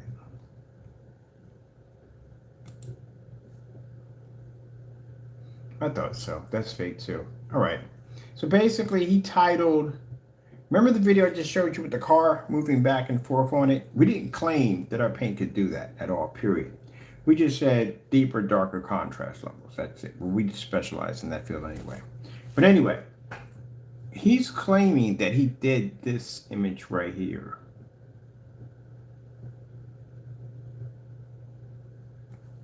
It's an image for prison. Hold on a minute. So if we go here, right here, see what it says at the bottom?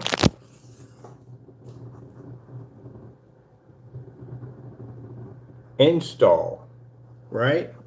Now, we did the install that was for the church that you see on my intro video when it comes up. Our name is on that. Our product is on that. When they did that dedication, they did it for us. It's on there. So you can see it. They dedicated that to us. So we're on there. This, he's not on. So when I go to search for that image, this is the image that comes up. Let's see if it says, see if I'm wrong here. Where it says anything about partakers. Usually when you do stuff for a church or something like that, they will put your name and they will give you your credit where credit is due. It'd be wrong if the church or whatever it is basically did that and they didn't even put your name in there. That would be wrong. Yeah, it is a church.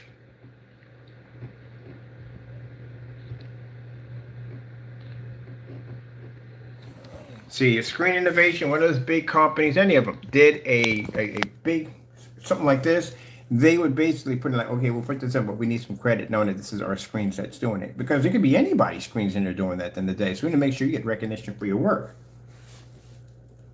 And churches, at the end of the day, would never, like, well, some would, I'm not saying all of them would, because some churches are not basically up to par. But anyway, they would basically, most churches would give you that credit. Why wouldn't they? They wouldn't have any problem with that. So if I go for the search the image, what comes up? This is what comes up. How are you taking credit for something at the end of the day that has nothing to do with you?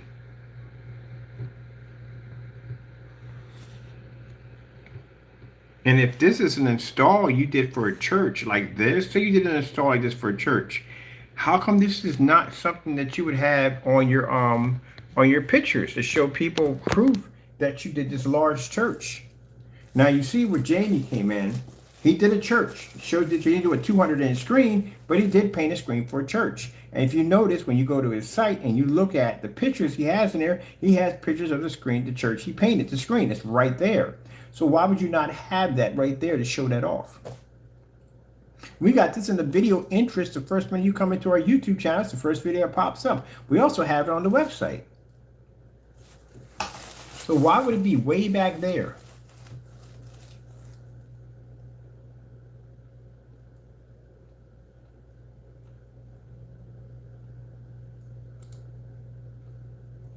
And something's not right about this. There are no screens in here. These are two TV monitors. These are 3 TV monitors. Hold on for a minute.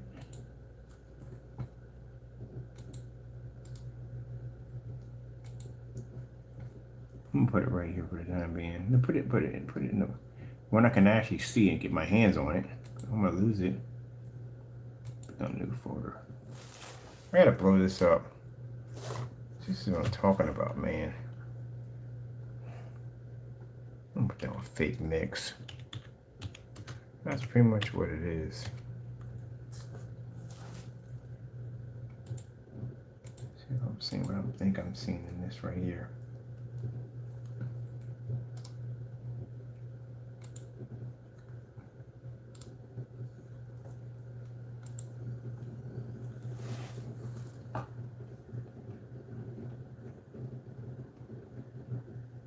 Gee whiz, that's going to help, ain't it, people? Look how small the image is.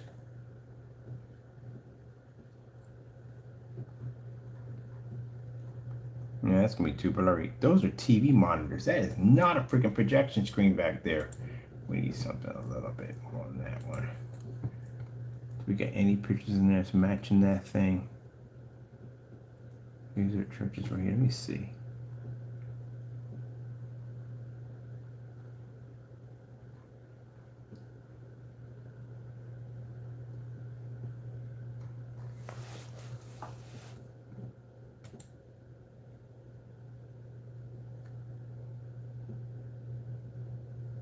That's a search.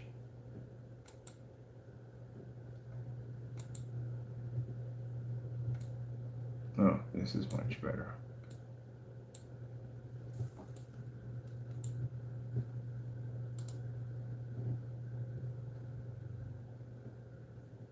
Those are monitors. That's not even a freaking projection screen. Look at that. Those are monitors. There are 3 monitors right there. Where's the physical screen?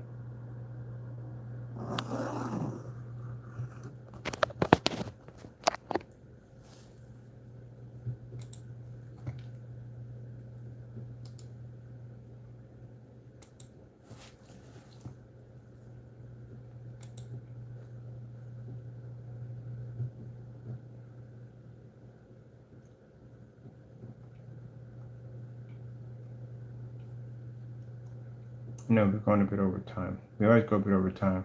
Now, when we go through this, I just saw it right there. Yeah, give me this again. Oh, there it is, right there. Why don't you just give me that one instead? Huh?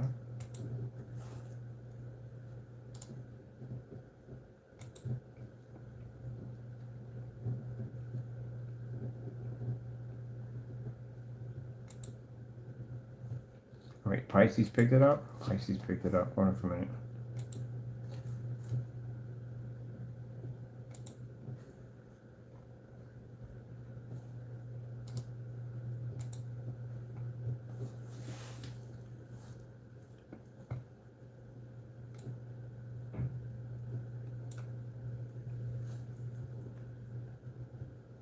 Where's the screen?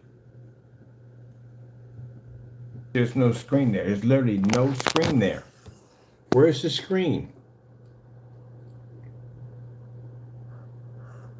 There's the stage right there.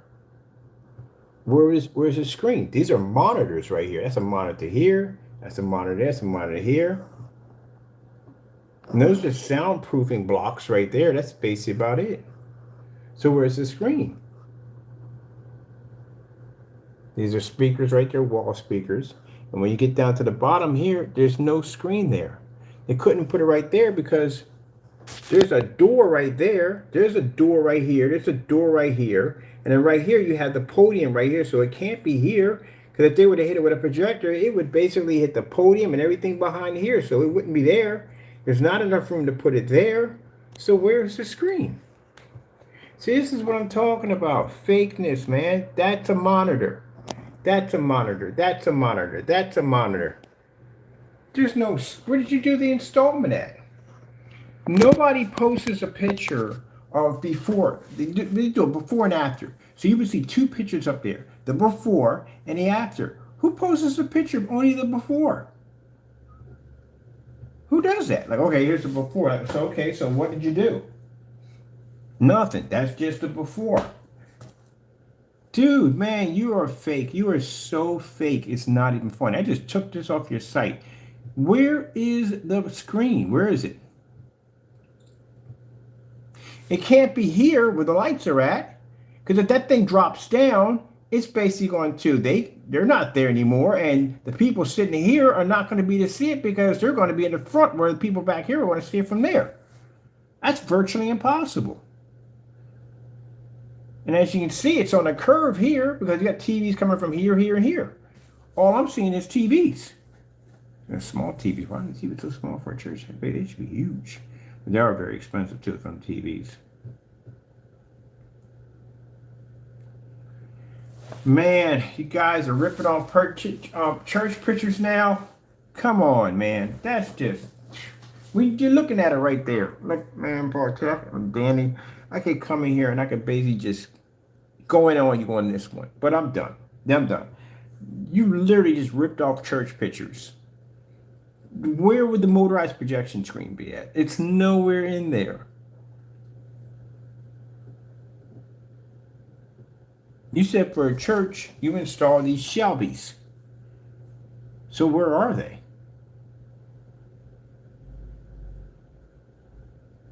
Because if those speakers are 15 inches, say they're 15-inch speakers. I've had 15-inch speakers. Next to a 120-inch screen, a 15-inch speaker is pretty big. And those aren't 120s up there. 100-inch, yeah, not 120. But those are monitors. Those are actual monitors. That's not a projection screen. You didn't do this job. You said you did an installment. You couldn't have done an installment on that.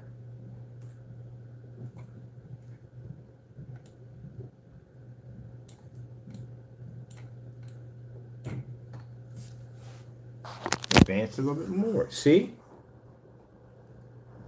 Where are you putting the screen at? There's nowhere you can put the screen at. Not on the bottom stage you can. And even if you put it on the bottom stage, the screen is not big enough because you got seats on this side and seats on that side. So you would have to have a screen big enough to cover that entire bottom area would have to be filled with a screen. And that means you would have to move everything off the podiums. All that stuff would have to be removed off the stage. You got two doors here, another door here. And up here, see the reflection coming off of them? Those are monitors. That's not a screen. So where's the screen at? Danny, I got to put down in this caption some more stuff. I got to put down that you're an extreme liar. An extreme liar. There is no way in the world you're installing any... I don't see anything else where they would put it at. And these are the stage lights over top.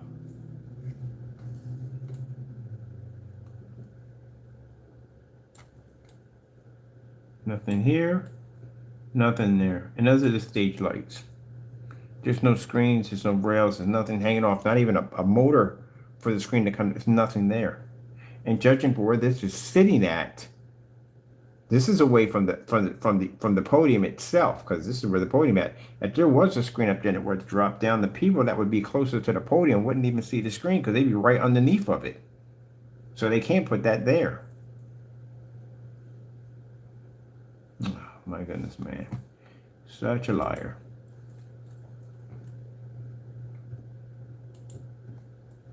Sat there and put that in there and lied.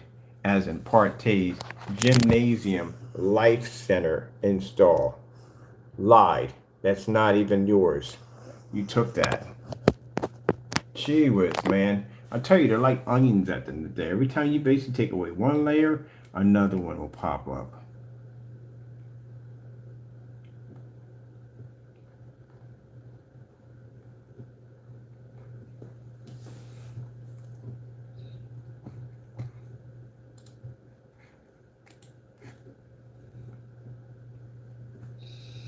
Yeah, of course you copied this or something. This ain't really bad because at the end of the day, it's just some copying a diagram. I mean, I'd be a bit of too much of a stickler if I said basically that everybody does this right here. This is nothing.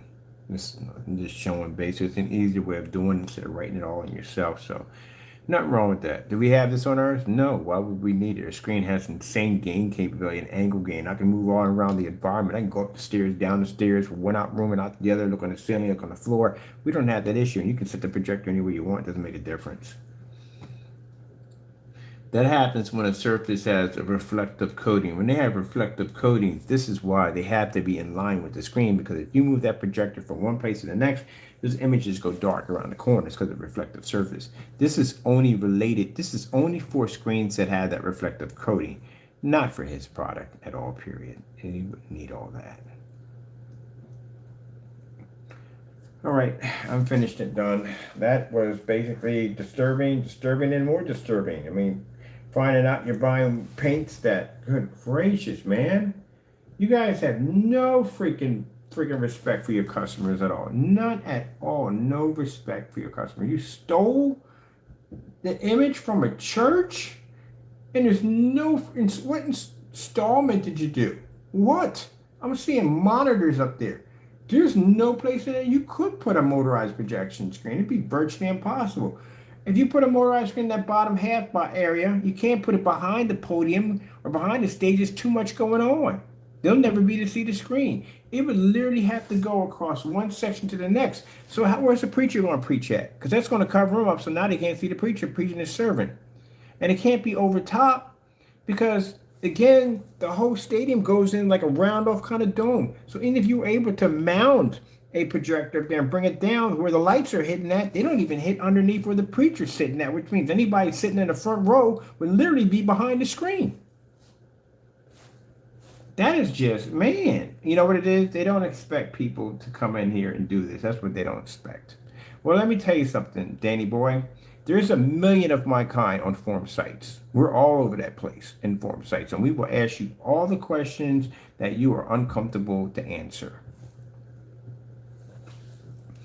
Gee whiz Louise. This is why when you see me go into my area back there and I show up the screen on 150 inches, you see me point at all the walls, all the windows and everything. Everything's out in the open. There's no clutter. None of that nonsense is right there. Screen and projector. That's it. That's how it's supposed to be done. Simple and plain and to the point. Screen, projector, wall, screen, projector. That's it. Can't wait to unclutterify this place. I'm working on this area right now. When I stole the picture from the church.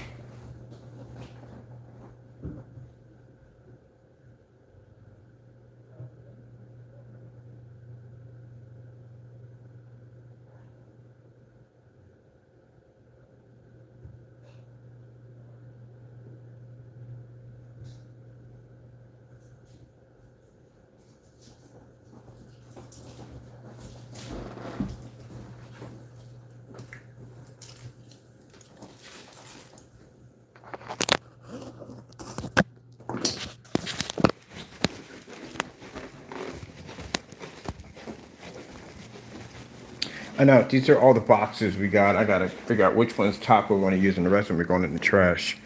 Until then, I'll do that today, finish organizing this place out.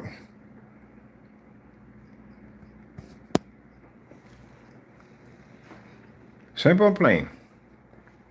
150-inch screen. Lights on. There's my projector all the way back over there, 21 feet from the screen. What we got going on here? 8K, Earth.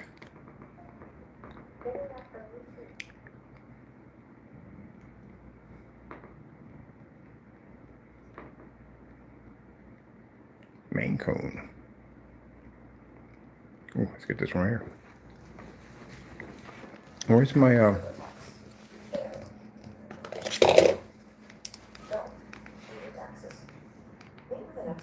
We'll do them for you. So you can do taxes.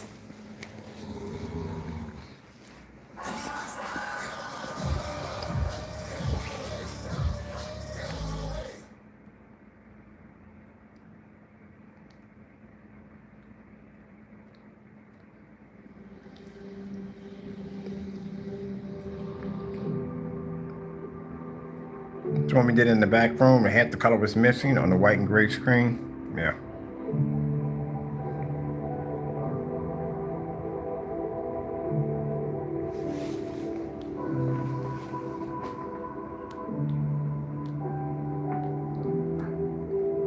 I don't have all that mumbo jumbo all over my website. Anywhere I sit that projector, that screen's going to work. Whether I mount it to the ceiling, whether I have it sitting on the floor, it doesn't make a difference. It's going to pick up. Usually that pertains to screens that have reflective surfaces that you can't bounce the projector around that way. It has to be in line with the screen. If not, it goes dark around the edges. That's what that's for. Great a house paint, a screen paint, whatever it is, should never have that issue. Where would you be getting a narrow viewing come from? Let's go over here in the corner over here. I don't do any demonstrations from over here. Let's sit over here.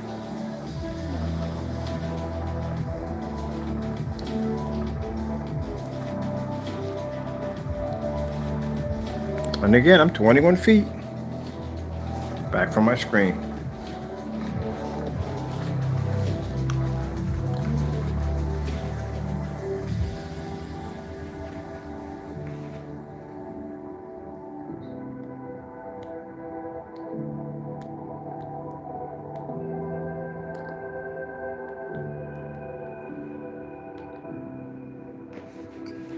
All right, hope you enjoyed the demonstration or tutorial, whatever we call it, to get things done right. Because I said before, you got to be careful.